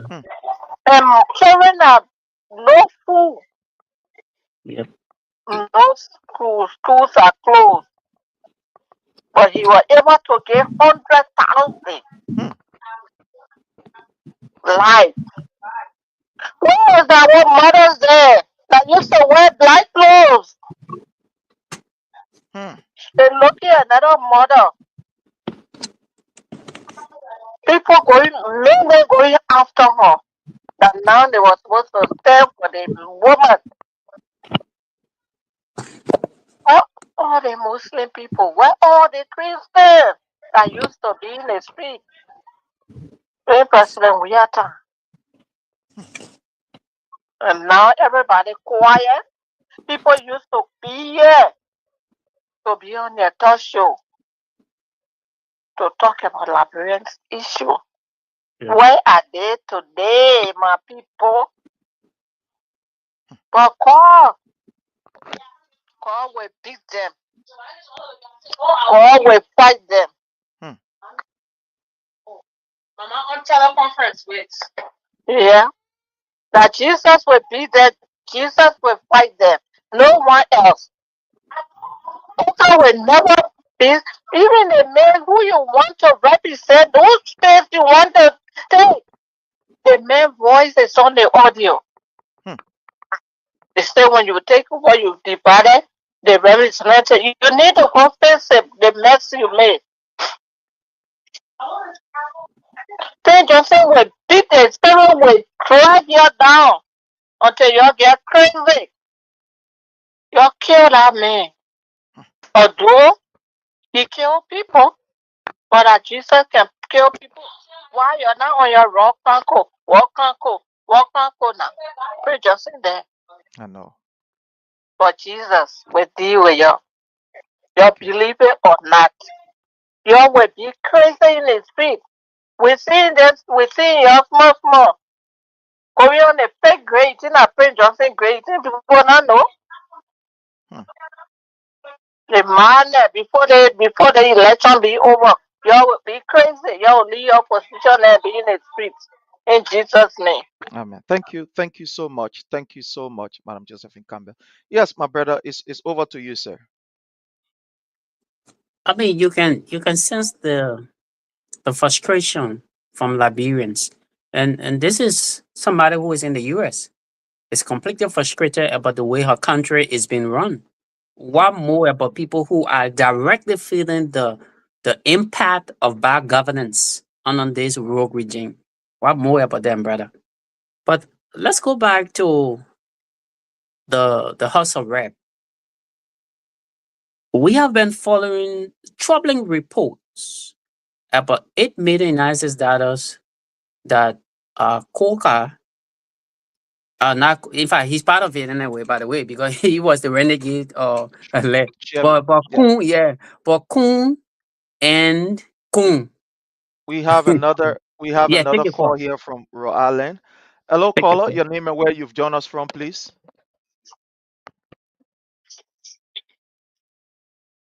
Hello? Hello? Hello? Hello? All right, okay. I think yeah, go ahead. When this person gets ready, maybe. Yeah. So the 8 million in question, brother, Hello? it involves, yeah.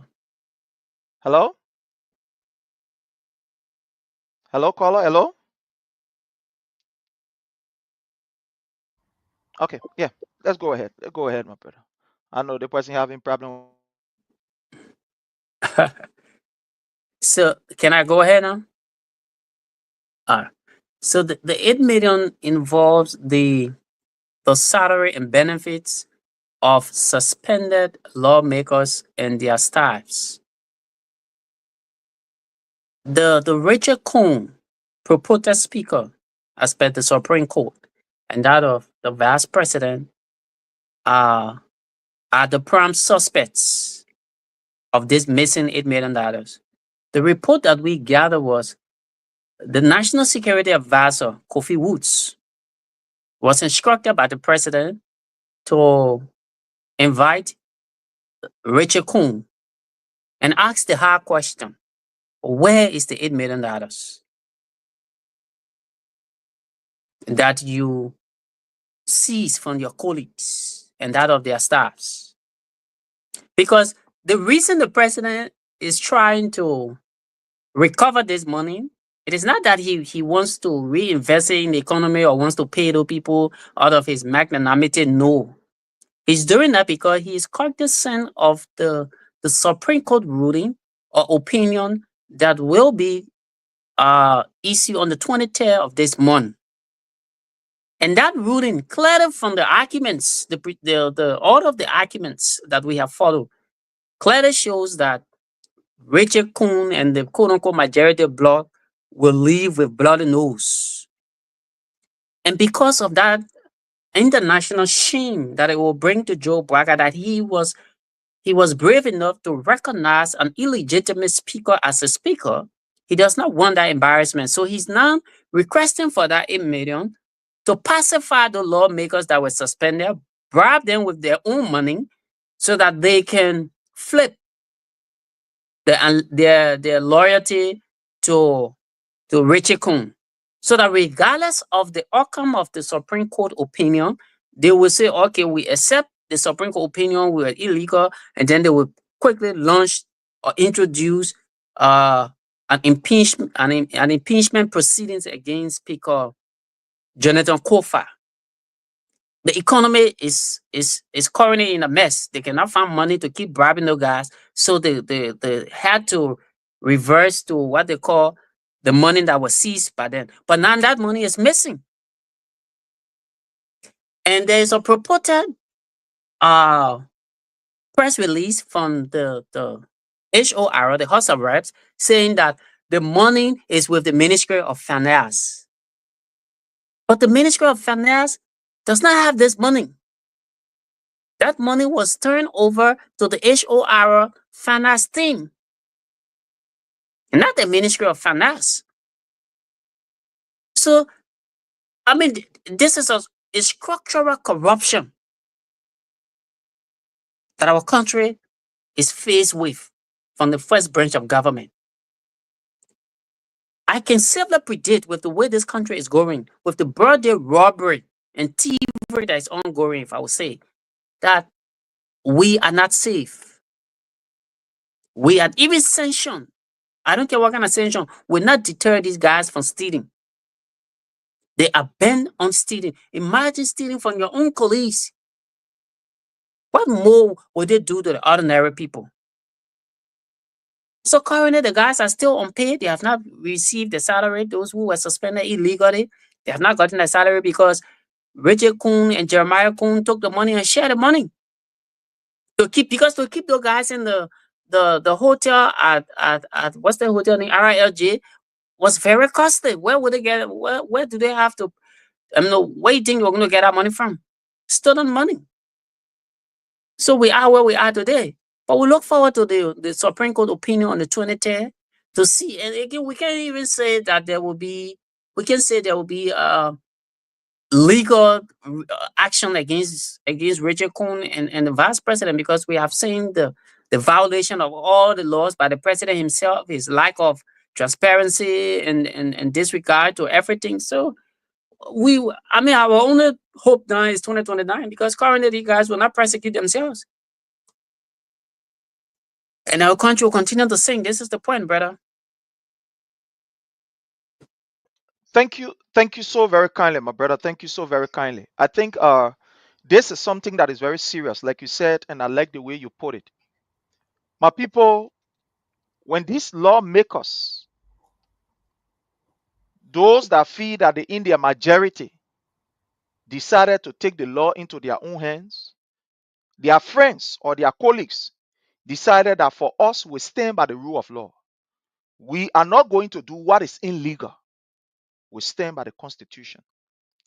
And they believe that one of the ways, the means that they could use to subdue these people, that's what we say, the Unity Party is showing us their true color for 2029, but they will get us to contend with. Brecker will get us to contend with. So they believe that the best way to do it is say, how can we intimidate these people? Say they're standing by the law. Let's seize their money.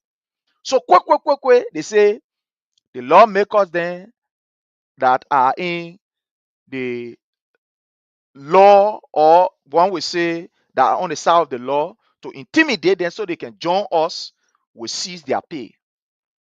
And these people pay was seized. Instead of fellow Liberians keeping the people money, they wrote the Ministry of Finance. As you know, Ministry of Finance will send the money.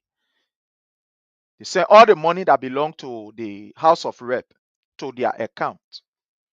The people there now who they finish suspending, instead of keeping their money or giving their money to them, allegedly suspending, giving their money to them, then they collected the people money for all these months. For almost about 4+ months or 5+ months or so that this thing has been going on. They collected their money in the tune of some $8 million. And for information that we have also gathered, this particular $8 million is some of it that they are using in Nimba as I speak to you. The vice president is using some of that money in Nimba County. The balance one, they are doing it with the intent. As you may be aware, there's an information that Joseph Newman Boyka, had a meeting with the speaker, Honorable Fonati Kofa, today. One of the things that they are now doing is almost like using your own benefit against you. That's what these lawmakers then do in the county. They will take the resources of the people, then they put small money in their pocket. When they go somewhere, they put and take $5 and give it. They take $10 and give it. And this is something that is very serious. Hello? Hello? And this is something that is very serious. This is something that is very, very serious. Instead of using the people resources on them, they are using the people resources against them, which is very bad. Using the people resources against them. They collected the money and decide to eat the money. The balance one is in there. When they ask the Ministry of Finance, say, oh, but when a Ministry of Finance, where the people money? The Ministry of Finance, and I get it. I send it to the House of Rep. So Richard Kuhn and his bunch of gangsters, you see what they are doing? Collecting the money and now using it. And this is something that is really scary, because if you have these lawmakers who are supposed to be protecting us and not taking this kind of money, $8 million, you know what it means?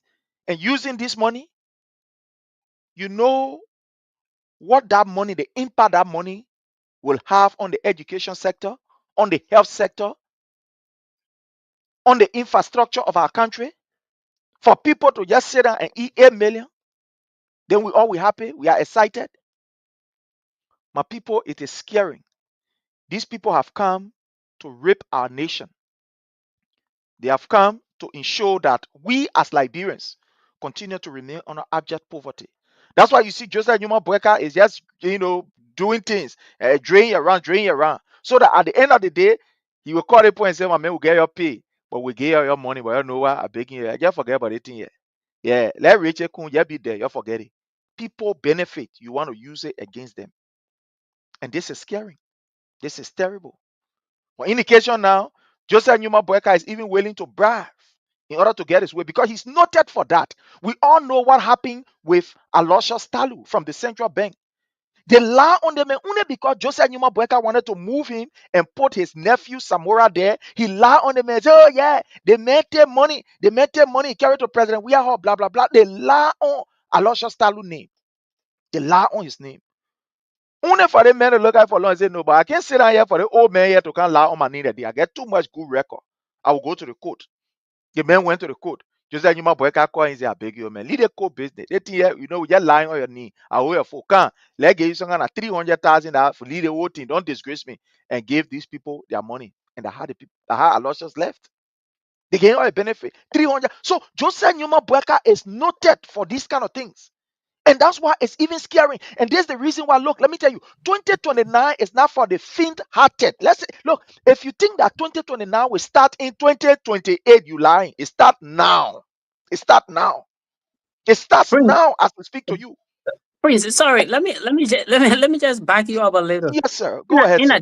In addition to what happened at the central bank, today Emma Glasgow, the quote unquote suspended NAFTA boss. director, for fishery, she did a post today. The woman said since February, the president said they submitted her to LCC. LCC is yet to invite her since February. Imagine, this is a woman that you accused of eating government money. The woman is in the country saying, persecute me. You turn the woman over to LCC. LCC can, because all you wanted was to just remove her from the position. So in order to do that, you have to come up with a cock story that she stole. The woman is in the country saying, persecute me. Since February, we in April, we almost in May. LCC has not invited the woman. The woman had to even go sue the government of Liberia to the ECOWAS court. Up to now, LCC cannot persecute a woman. Let's leave Emma Glasgow, go to LTA.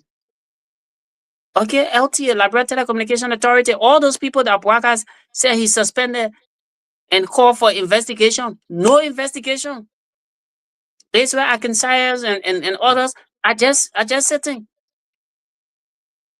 This is the country that we have, my brother. So you're right about the issue, the disgraceful thing. Now imagine the country lost $300,000 just to pacify or to shut down the former central bank governor because he wanted his king's nephew, if I would say his king's man or his nephew, to take over the central bank so that he can have access to steal.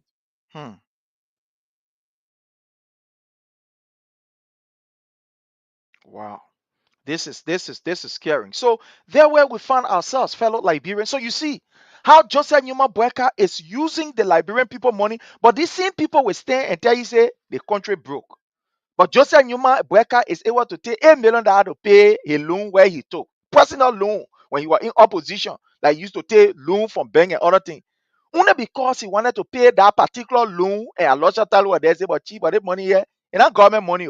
The money here where you talking is more pay, that your own personal money, but where your pay where you getting, take your pay and pay the money because of your own personal thing you are doing. That what made you took credit from the bank. You move Aloysius Talu from there. You bring your nephew. You're taking out money and giving it. But the finance minister is brave enough to look at the faces of the Liberian people and tell us, we must fast and pray for the economy. Hey, you see nonsense that we're talking about? They are putting people down, but the wage bill is still increasing. They're putting people down. They say, oh yeah, put people down so that at least we can be able to make sure that the wage bill will be all right. But the wage bill is increasing because Boyka has bring these retarded old people there who they have never contributed to the good of our country. They have always been liability. At the end of the day, bringing them in order for he to pay them their retirement fees, while the majority of our people are there waiting to even get bread to eat. They can't get it. My brother Frank, let's hear from you on this, please. Thank you so much, Brother Prince. You see, Liberia is a nation that we will not have a government for good 6 years. We're going to have a nation that is being governed by everybody. Okay? What do I mean by that? Brother Prince, and to the viewer, right, listening, this is the reason why there have never been any project initiated by Joseph Boakai. And this is the reason why, because he have never initiated any project, this is the reason why someone would just wake up and go do any project and then call him to come and present the project, not knowing how many budget was spent on our budget, who on our project, who approved the budget for that project. This is why Boakai, in some instances, as we are saying, for example, that the Bapolu, he said he's no longer going to present a hand pump again. Now they said it was what, 250,000 or 150,000 that was spent on a hand pump, right? But after a month or 2 months, the hand pump no longer functions. Now, why will Joseph Boakai come and say he will no longer present hand pump? If you were the one that initiated the hand pump, if you were the one that approved, and or the budget, or approved for that project to go on as a government, as a president, why would Frank, we have a caller. Let me just take this caller. I'm sorry for intruding. Let's take this caller. Hello, caller. Your name and where you've joined us from. Welcome. My name is Vinci. All right. I'm calling from Massachusetts. Welcome, Brother Vincent. Welcome, sir. Let's hear from you. I just want to throw small light on the Madingo business. When you check 9% of the tribes in Liberia, we are all intertwined. The Madingo came from Mali during the Songhai Empire. Okay. And they can say when they saw water, they're going to say they were in geology class. They left from Mali, the group left from Mali, they can settle in Guinea. That they call it Madingo. They left from Guinea, they can settle in Sierra Leone. They call it Kono. And during that time, the Kono contained Cape County. So when they call all the Lepiso and King of Liberia, they say, oh, I value. That value, they jump, the jumbo. You see? So wherever they want to settle, then you say, Zolovinkia, they'll pray here, Zolovinkia, they'll move on here. That where said all the names are good name. So when you check a typical environment is a good man, is a Madingo man. You check any environment, either Madingo or Pele, because they do not have this, so for the entire world have Pele slaves. So their family is not for the Colatra, either Madingo man or Pele man. So we are all intertwined. We are all interrelated. So I just want to make something clear. We are all interrelated. The bad man, the color man, we are all the same people. Sure, definitely. Madingo man. So that Madingo thing, we should go far from it. We should think of developing Liberia. And pointing finger at tribes. There's no more time for tribal politics. Thank you, sir. Thank you so much, Brother Vincent, for the level of knowledge you have added. Thank you so very kindly. We appreciate you. Thank you.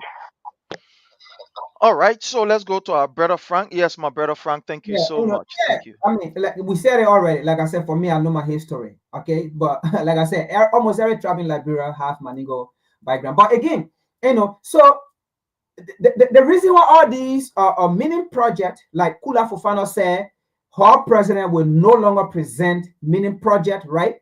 But let me say this to her: the reason why these meaning projects are going on your president, Joseph Boakai, do not know about these mining projects is because these are stolen money. All right, these are stolen money that individuals are using to come out with mining projects, and then in the end invite Boakai to come and present it. And then if anything happens, Boakai will not be able to investigate those people or sack those people. He will leave them there. Now, the issue here is he just presented a market that was, how do you call it, initiated by the former president, right?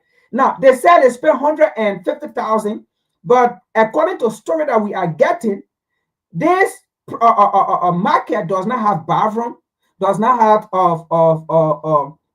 other area that you can eat yourself, or even storage, does not have it.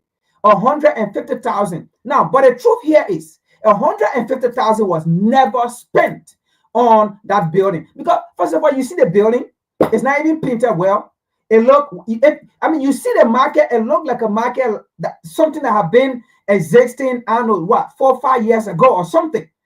You even see in the building that like the stooges they have there, it peeling up and things. So I saw it, I was like, what is this project that they spent 150,000? Again, these are some of the places, right, that are stolen money, right, are being used to say, hey, we spend this amount on this amount, so that again the president or the government will not go after those people. But the truth here, like I'm saying, right, Boakai is not the one ruling this country.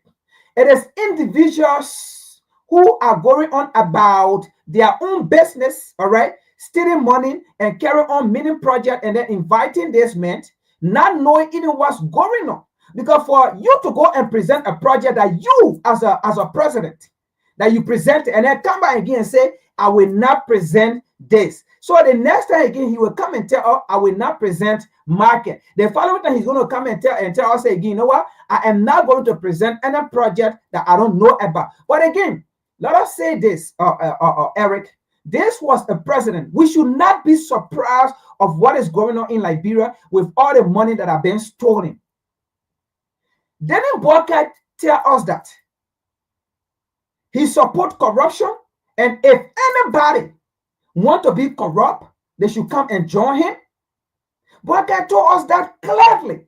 He said he's corrupt, and if anybody want to be corrupt, they should come and join him. That is to say, in his government, if anyone is corrupt or is found corrupt, right, he will not do anything to you unless you are going against his government.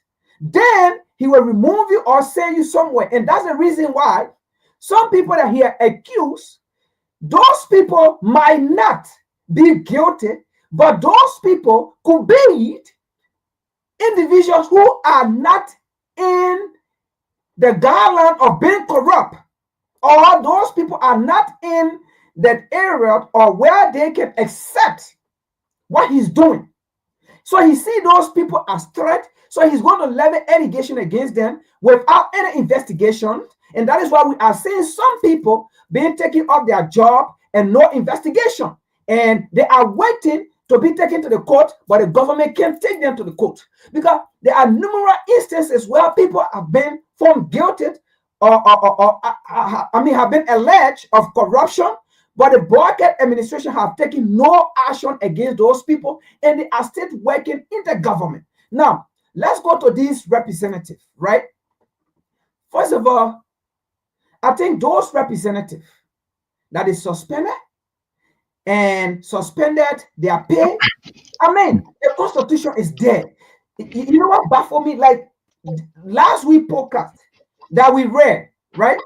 Article 4375 of the Liberian Constitution is there clearly, right? These people that you suspended them and then hold their pay. What was the basics to which you suspended them? Was it against the Constitution of what they did before you suspended them? No, these people should get together. I know I don't know whether the court or the justice system that we have, or the lawyer that we have in Liberia, or the judiciary can do anything about it. But I mean, these people should be able to do something to get their money back, because it made no right, it made no sense to suspend these people, suspend their pay without them doing anything. These people did not say we are not going, to do the Liberian people job. They did not say we are not going for hearing. These people, as far we have been watching, these are people who went to the Capitol building. But again, the Joseph Imam Boakai police deprived these people for entering building. In fact, they guarded the people, the so-called minority black. The police gathered these people, and then they not guard the minority black. In fact, for a minority black, you cannot enter the building. In so many instances that we have seen. So for those people during under President George Manneh Weah presidency, there were people who came and gave all kind of a name that President George Manneh Weah was a benevolent dictator. He was a dictator. He was a this. I mean, all kind of adjectives that they used on this man, that they describe this man, but none of those adjectives that they used on this man fit him. All right. But again, here is the government that clearly we are seeing everything that they are doing. In fact, it's even more than a dictatorship. But you cannot find anyone that has social media, Facebook, join George Manneh Weah to have Facebook make money, Mark Zuckerberg make money. Why under this government that they are even doing worse 10 times? But Facebook is not making money. Mark Zuckerberg is not making money in Liberia again. What is the reason? Because Facebook was like a magnet glued to everyone under President George Manneh Weah. Everybody wanted to be journalists. Everybody knew about politics. Everybody knew about economy. Everybody knew about the presidency. Everybody knew about how to become a senator, or everybody knew about the Constitution. Because anyone you saw at that time, they will tell, oh, the Constitution did, the Constitution this. But right now, no one knows about the Constitution. The Constitution is in Haiti. The Constitution, in fact, it's like Liberia does not have a Constitution no more. But again, this is what I want to say to the people whose money have been seized. The truth here is they will not get that money back. That money have been eaten. That money have gone to where it's supposed to go. They will not get that money back. And what I want to say here is, Liberian, brace yourself for the remaining 5 years that left, or 4.5 years that left to go. The truth here is there will be no peace in the House. There will be no peace in the Senate. There will be no peace in the executive, the legislature. There will be no peace to work for the interest of Liberian and for the interest of the country. We are saying it. These people will not work with the people they call the minority black as long as Nati Kofa is the speaker. There will be nothing that will be done in Liberia for these 6 years that y'all gave to Joseph Imam Boakai, but it's going to be individuals who are doing their thing and corrupting the Liberian people money, and nothing good going to be done in the House for good 6 years. You will sit down and manage yourself and do everything for yourself, but nothing going to be done in Liberia to govern Liberia. All you're going to see is past projects that President George Manneh Weah already paid for, already funded, that it just have to continue. That's why you're going to see, and that is why you see going on right now. But nothing this government going to do to initiate anything for Liberian people, because no budget will be passed in our place. Every budget that will be passed will be a corrupt budget where people will go to do their individual things. Thank you so much. I just want us to just move on other issues, and each and every one of us can just take the next 3 minutes to just run up on other issues. I want to start with this story that is above. I don't know what is happening, but whatever the Unity Party is doing, I think they are doing it very strongly. We saw and witnessed the death of a foreign national who was empowering our economy, working in Liberia. His death happened during the time of this whole saga at the House of Rep. That is, I think they call him Photo or so, the manager for the Boulevard Palace Hotel. That man died a mysterious death. The police were brave enough to tell us the man drank coffee.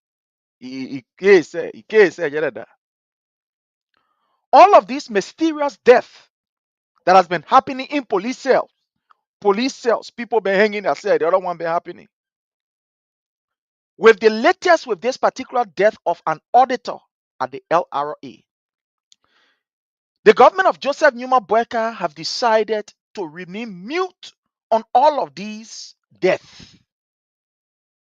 As I speak to you, fellow Liberians, police officers are now using their arms instead of against people who are committing heinous crime. They are using their arms and their power. They are using the flag against the ordinary people. We just had an auditor who died. In fact, he was murdered. Not even that, he was murdered. Nothing is going on. We are not hearing. The Unity Party is buying these, how you call, various media outlets, some of them, to not even talk about it. Oh, man, you don't talk about it here. You forget it. You continue to talk. We'll not give you any advertisement. We'll not help you. We'll not do this. We'll not do that. All of this mysterious death, and nothing is going on. I thought these people said that it was the CDC-led government that were killing people. Why is it now the police cannot investigate? I don't know why they can't investigate. I don't know. Gregory Como, instead of focusing on the Liberian people work and providing security for the Liberian people, he's talking music. If another person made music, they're talking about shaking their waist and this, that. I don't know where we have gotten ourselves to. The police are now becoming, we have some very, very professional police officers. I will not lie. There are some very professional police officers, but the police now are becoming like a virus in our society. Like a virus in our society. So what is happening?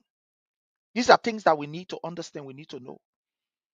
And the second issue that I just want to run up on is this issue of the PPCC.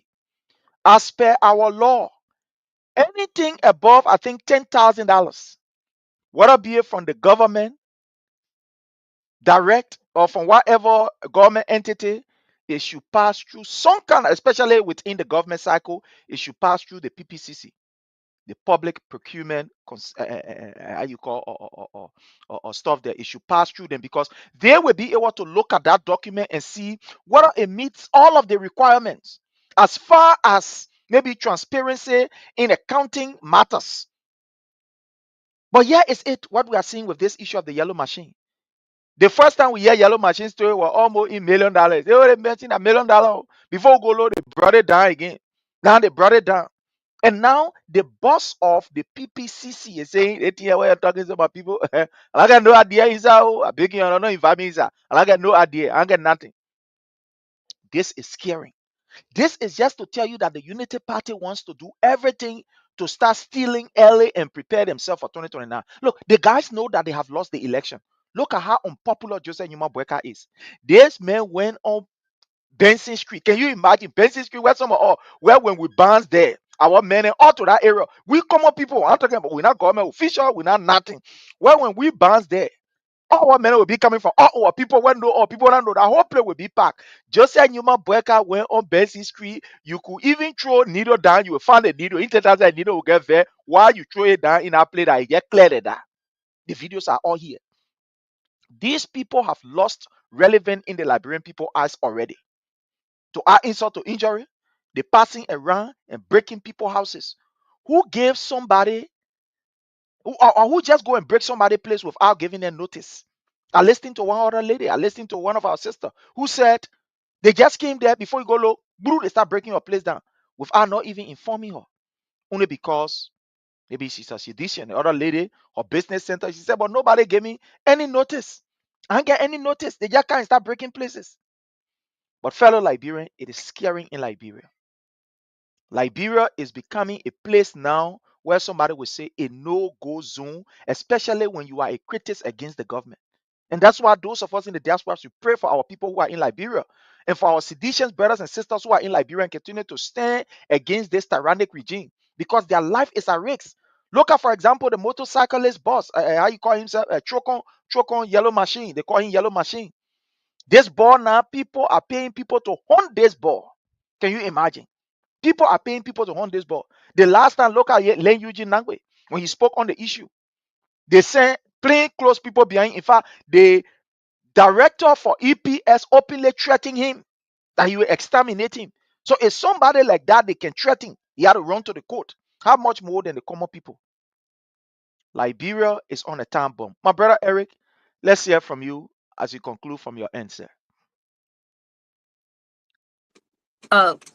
It's a sad story for us all, and I heard you saying we that in the diaspora should keep our people back home in prayers and be worried about them.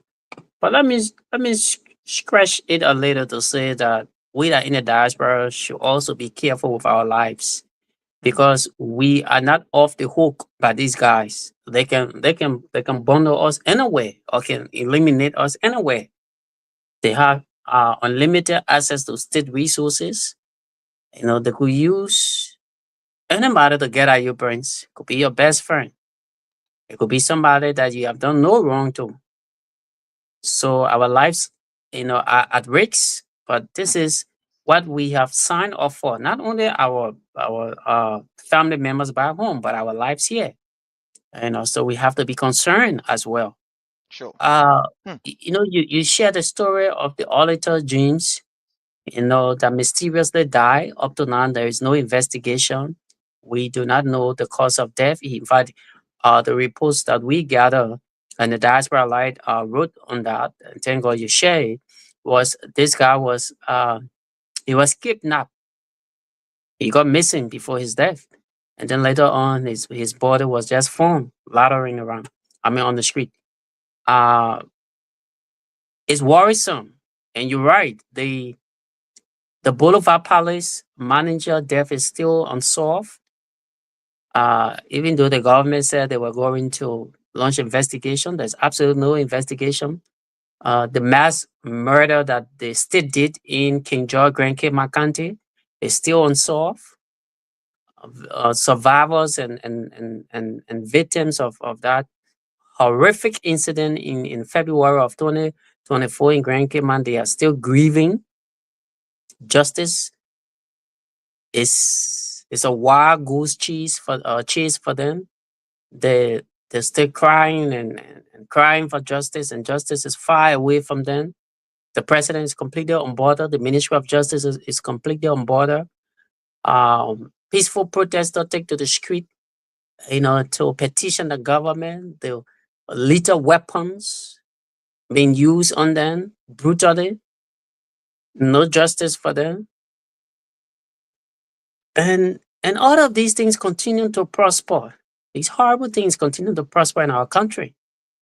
It is worrisome. Please talk about the PPCC. The PPCC had said that his institution was not in the know of the procurement processes surrounding the Yellow Machine. When the Liberian investigator did the story and published it, because he is a quote-unquote government official, they call him and threaten him that if he does not double down on his statement, he will lose his job. Eventually, and foolishly, the PPCC issued statement saying they never issued a statement about they not being in the know of the Yellow Machine. But thankfully, the Liberian investigator recorded the conversation with the PPCC head, and he released the recording. Frank, I'm not sure if you have heard the recording, but I will share it with you. Yes, they released the recording in which he said he never had said conversation with the Liberian investigator. The recording was released. I didn't get you, Prince. No, I said I will play it here on the show. I will just look for it so I can play it. Okay, good. So if you check the Liberian investigator, they did a story on the most recent story, and the recording is there. They released the recording. So that tells you about what is happening in our country. Here, a head of an entity is completely ignorant of more than $20 million United States dollar procurement process in our country, and PBCC is not in the know. Every day the government tells us that yellow machine coming, yellow machine can come. And they are in Sheila D's. Now, when the PPCC had most of the courage to say he's not in the know, they threatened to dismiss this man. And he had to double down on his statement, forgetting to note that he was untaped. Yeah, if you have the recording, you can play it. Okay, yeah, I do have the recording here, fellow Liberians, and I want to play this recording from the PPCC bus. I want you to listen. You know, this is scaring. This is very, very terrible, and I'm going to play it for us to hear. It's just Scott, like 26 seconds. The situation is like, I think regarding the yellow machine you have to refer to the Minister of State. That didn't come through PPCC at all. So we have no information, we have nothing on the yellow machine. We have referred to the office of the president. Okay. Yeah, we have no. I guess we will have no documentation. Yeah. Alain was being negotiated with the manufacturer, and they didn't wait to end negotiation to start shipping equipment to Liberia. Well, no. So you have to speak to them. The situation is like, I think regarding the yellow machine you have to refer to the Minister of State. That didn't come through PPCC at all. So we have no information, we have nothing on the yellow machine. We have referred to the office of the president. Okay. Yeah, we have no. I guess we will have no documentation. Yeah. Alain was being negotiated with the manufacturer, and they didn't wait to end negotiation to start shipping equipment to Liberia. They didn't wait to even end. Yeah, my brother, go ahead. You know, I'm sure our people get this one. Let's hear from you, sir. Yeah. And by the way, he denied that he never has that conversation until the journalist was forced to publish that recording that brought him on bended knees. So these are kind of people that don't belong in government. I know his aim was to protect his job, but you can protect your job at the detriment of the Liberian people by stealing your integrity. That is, if you even had one, by the way. Yes. So I mean, it's a sad story, my brother. Yeah, you know, this is really scaring, and it's sad for you to come up. And what he was saying basically was almost like protecting the interests of the Liberian people. Because when you are employed, is to ensure that the Liberian people interests are protected. And what he was doing, look, if he were not to dent his own record, he was to be praised and hailed by the Liberian people. Like today, we are hailing people who stand to Joseph Newman Boyka and say, we will not bow down to you because you seize our salary. We remain with the law, and the law is the law. You see? So you came up and you said it right. It was not through your office, which actually should be through your office because the amount involved was something that your office should have, look at all of the necessary, rudiments as relates to, spending to see whether this thing is right. Look at all the processes and make sure that it is correct. So that was the right thing you said. But only for them to threaten it really because you love the job over the Liberian people. You see what we're talking about, my people. These people love their pocket, that their bank account, they love that. You they love. Anybody who work for Joseph Newman Boyka, he love you. They love their pockets. They love their pockets. And before we go to even our brother Frank, Mr. Boyka says something that I want for Liberians to think about this. He said, we squander the opportunity under Madam Ellen Johnson's Sirleaf regime. If you think that was a mistake, let me just give you this particular revelation. That even under this government, Boyka is squandering another opportunity, the opportunity that President Weah left for him. President Weah left a very, very great platform that Joseph Newman Boyka could build our democracy on. That he could use the platform to be able to catapult Liberia to the international world. That he could use that platform and make a case for the reason why Liberia should be given the seat as a non-permanent member at the Security Council. So President Weah left a platform that Joseph Newman Boyka could use to actually be able to gain the love and the heart of our international partner. But again, he is squandering this opportunity by disrespecting the law, giving middle finger to Supreme Court, telling them, say, you get up from here. The people say, but the thing I do, oh man, I'm correct. The people, they ain't supposed to move them from here. He said, okay, I'm move them. Okay, I'll suspend and let them go sit down. Up to now, they're going 2 years. We stay on a suspension. So you see, The man is squandering another opportunity again. That opportunity is squandering. No president will want to see this kind of opportunity, especially the legacy that President we are laid for our democracy, for the respect of the rule of law. The last time he mounted a platform, even the Abdullah, the Abdullah Kamara Abdullah law, the pape, he turned the whole thing upside down. He turned the whole thing upside down. Kamara Abdullah Kamara law, he turned the whole thing upside down because he does not believe in the rule of law. He does not respect the rule of law. So he's squandering again another opportunity. Tomorrow he will come and can tell us about the one where I mean, we already know what you mean. Because the opportunity for the rule of law, you squandering it. The opportunity for police being able to, interact with the citizens and create an environment where the citizens will look at the police as the first line of maybe a defense they can run to. Today now, surveillance running away from police. You have created a toxic environment. President Weah left a legacy of a real country that was built on democracy. Today you can't there. You see me spoiling everything. I lie to you. But my brother Frank, let's go out to you there as we get from you. So, thank you, brother Prince. Let me start with a whole United Nations how do you call it seat whatsoever they're looking for, for liberal looking for. One of the media arm of the government, I would say two. One is called on West Africa TV, and then the other one is called SPA TV. They are the one, the few among the few others running the propaganda machine for Joseph Imam Boakai government. One of them, I think it was West Africa TV or SPA TV, wrote and said, charge how do you call it, recognize or support Liberia bid for the non-permanent seat of the United Nations. I laugh. Charge. When you already know what's going on in our region with the AES, and you know who control the United Nations, and then you say, charge, recognize Liberia for non-permanent seat at the United Nations. I love like these people. It's like they are not paying attention to what is going on. It's like they are not also, as a journalist, paying attention to what they call geopolitics. You know who control the United Nations. You know the United States control the United Nations. You saw the United States representative to the UN, Leonard Thomas Greenfield, who said, if Africa have a veto power to the United Nations, it will make the United Nations dysfunctional. You know what I mean?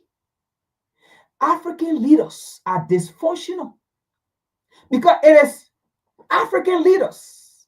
It is an African nation who will have a veto power to the United Nations. So if Leonard Thomas Greenfield came and told you, if Africa as a continent have a veto power within the United Nations, it will make the United Nations dysfunctional. That is to tell you, it was not Leonard Thomas Greenfield speaking. It was the United States speaking because she represents the United States at the United Nations. So if she can say that, and then within a Sahel nation, that we know what's going on in our region already, and then you saying, support Liberia, where would that support go? Where would that support go to the United Nations? Anyway, but my comments to them is try to follow geopolitics. And then if you want to talk about geopolitical issues or awareness, then you will know how to narrate your story. And then you will know what story that actually favor Liberia. Because supporting Liberia to non-permanent seat or whatsoever to the United Nations is cost 90. Now, if you just put cost on your calculator and put 90, it means zero. Cost 90 means zero. So child support in Liberia to the United Nations is 0. Now, let's go to the issue of death within the country. You know, we have followed the story of the South African investor, as I'll put it, or hotel manager that got killed. And allegedly that got killed. But they say he died from taking in caustic soda or whatsoever the situation may be. But here is my point. All right, let's agree that he killed himself. He drank caustic soda. But that is not the end to the investigation. You see, in a developed world, or for example, in the US, if they come out with such allegation that this man killed himself, now they will do an investigation to find out what was the reason for this man killing himself. Was it because of family issues? Was it because he owed people? I mean, there are a lot of things that will lead to someone killing themselves. So there have never been a report from the police who said this man drank caustic soda and he killed himself. Now, our question to them is, what led to he taking in caustic soda? What led to him killing himself? Now, have you gone to do further investigation? Have you heard from the family member? Were he in any kind of confusions with anyone? Like, did he owe someone that he wanted to take his life for it to end? I mean, there are a lot of things. Now, I'm not saying we agree with the police report that he killed himself. Absolutely. I want to believe this man did not kill himself. But again, let me go to this. There is no protection, whether foreigner, whether citizens in and out of Liberia, there is no protection. Now, the Liberians that are out of Liberia, Burkhardt did not, and will not protect them.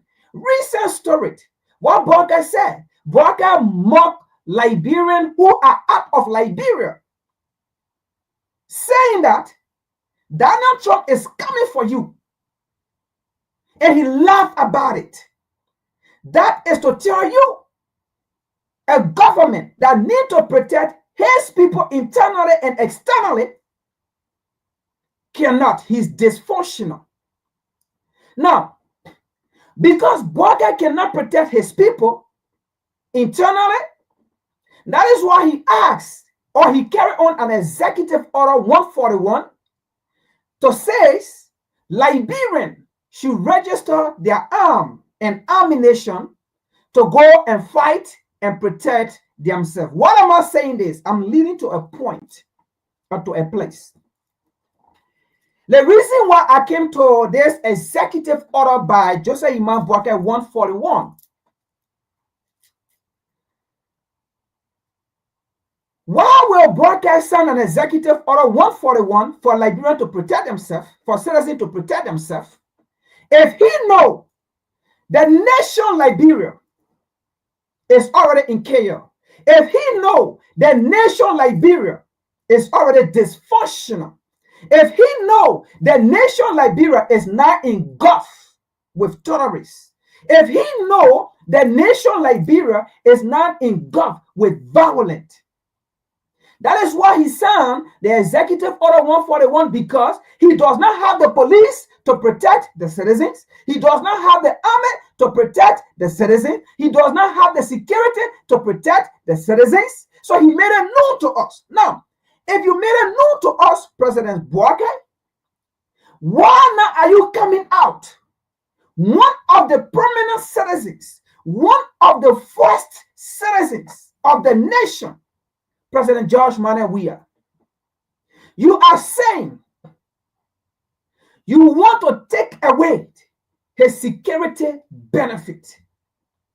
Why will private citizens have the right to carry arms on the street to protect themselves, And then you say President George Manneh Weah does not have the right to be protected by arms. If private citizens like me will have the right to carry arms to protect myself through your Executive Order 141, are you saying President George Manneh Weah does not have the right to carry arms to protect himself through the Executive Order 141? Because you are saying, as it has been alleged, you are saying, why should President George Manneh Weah get on the street and then he have armed security around him? And I believe the reason why they came out with this, it came from the CDC campaign that already. When we saw President George Manneh Weah and we saw those security guys coming, protecting him around him with arms. So the envious kick in that, how can we have two governments in the country?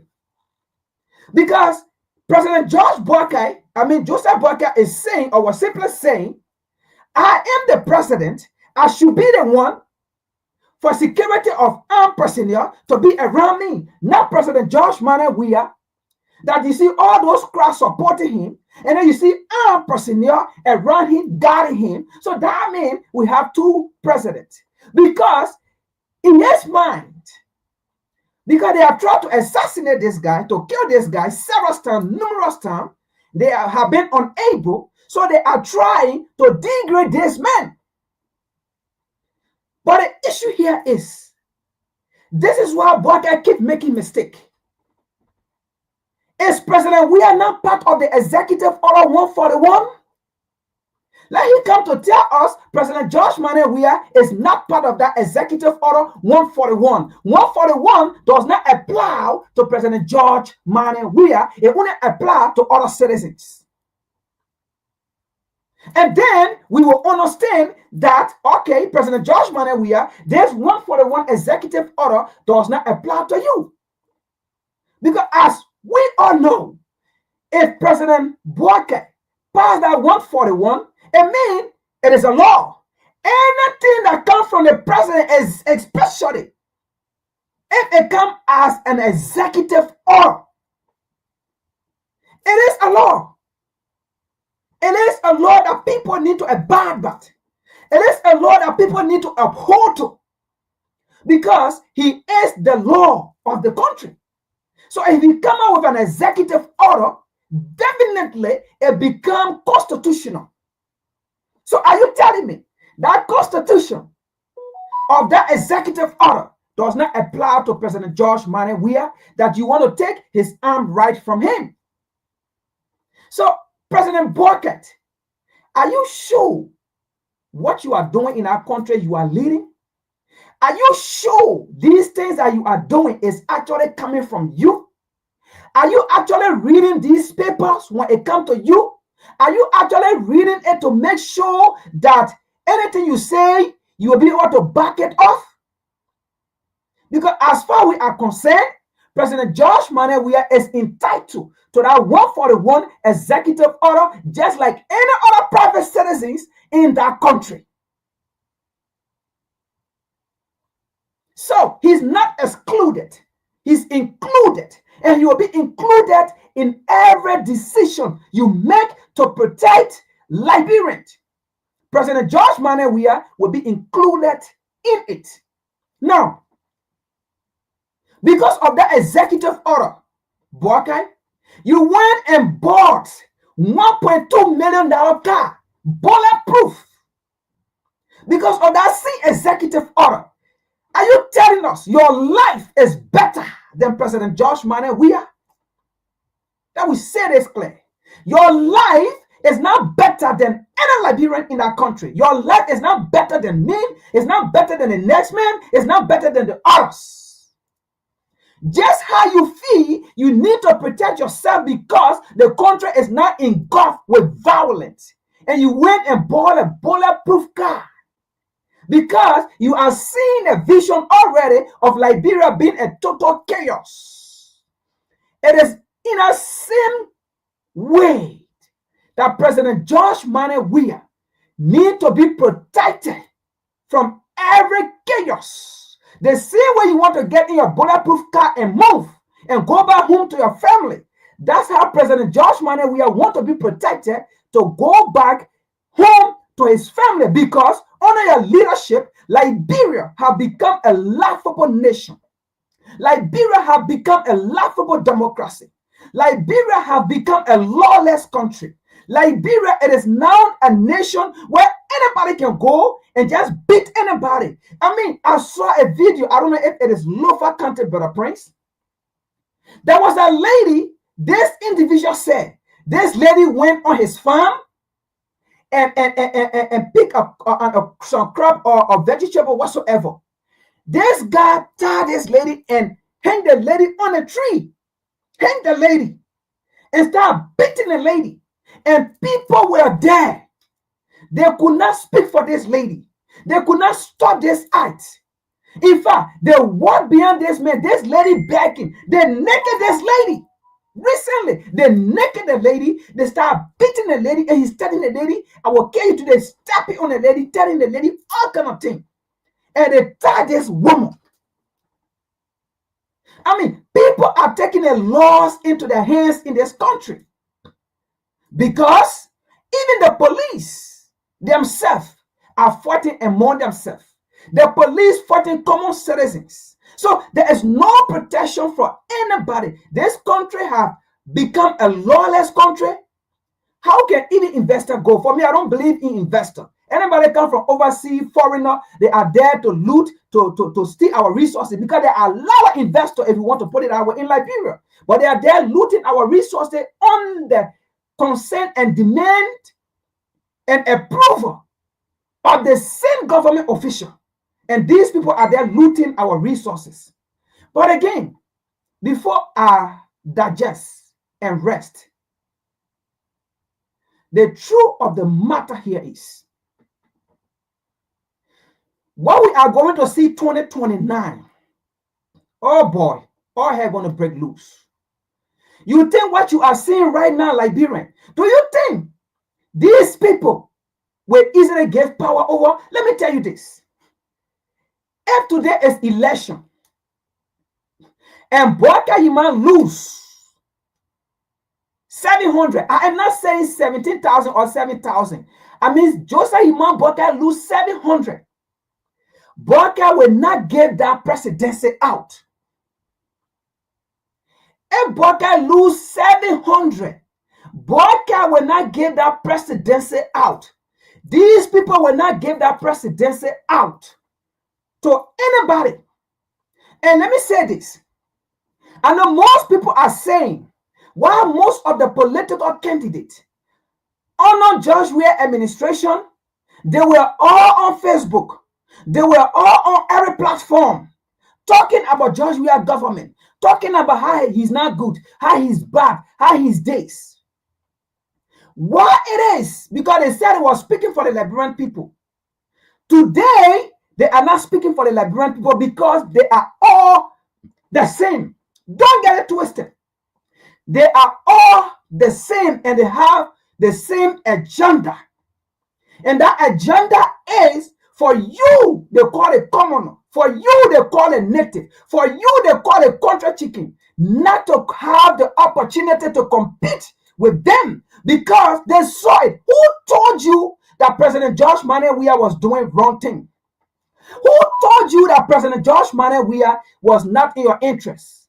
Everything they said, they told you that when they come, they will take President George Manneh Weah to court. They will take President George Manneh Weah to the Hague. That's what they said. The next Liberian president to go to the Hague, that George Manneh Weah, he was Pharaoh Taylor.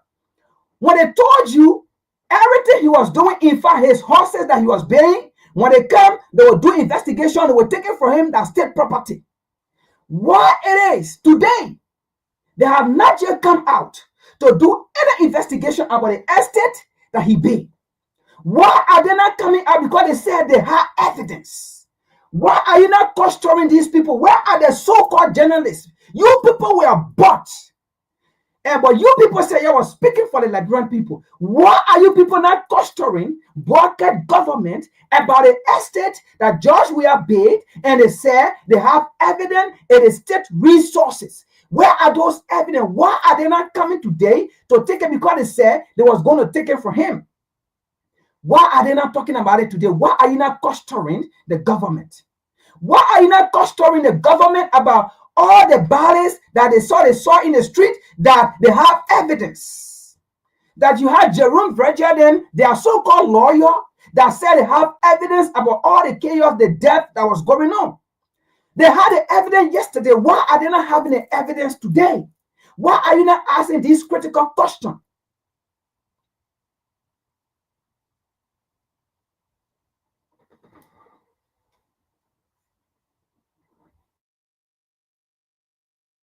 You on mute, Brother Prince. Yeah, thank you so much, my brother. Thank you. Julie, I want to welcome you. Thank you so very kindly. One person to have stopped seeing for a while. Sharif A. Sharif, thank you so much, Sharif A. Sharif. I want to thank each and every one of you. Claudia Allison, I want to thank you. Amos J. Vincent, I want to say thank you so very kindly. Lawrence Ennis, thank you so much.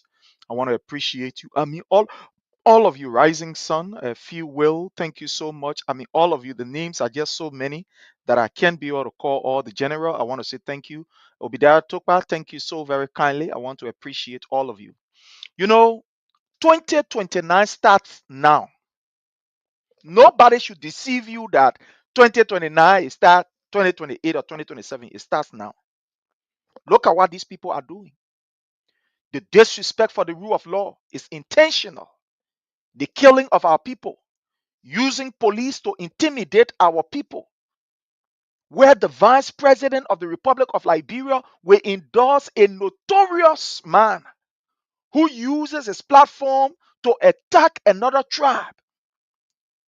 Is Jeremiah Kun not normal?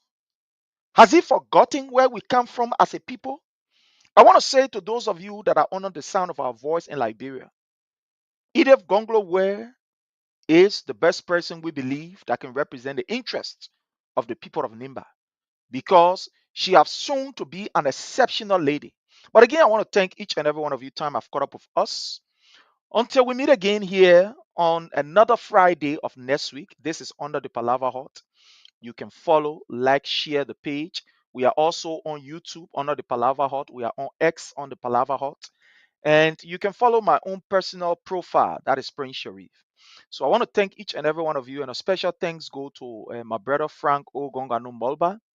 I want to say thank you so much, my brother, for always coming on to provide the information that our people need. I want to really, really thank you. I also want to thank our brother, Eric. And I want to thank all the other panelists who are not with us today. Our brother Isaac, Boniface, I want to say thank you. All of you. I know, the schedule sometimes is very, very busy, but thank you so much for everything you continue to do. Until we meet again, have yourself a God bless day, and bye from my end. I love you all. We will not allow small children to tell market when they should be in school. They should be in school. We will not allow those young ladies to go in the street whole day yourself. The money you make can't even buy rice. We can't do it. We want to put dignity on our people. And that's why we're here. That's the mission we have. And I can assure you, if you check your calendar, it's exactly 4 months from today. Today is the 10th, right? When is the election? You start checking. 4 months to the date. After 4 months, you will see a new Liberia coming up. You will see a Liberia that will give you hope. You will see a Liberia where corruption will be king of the public.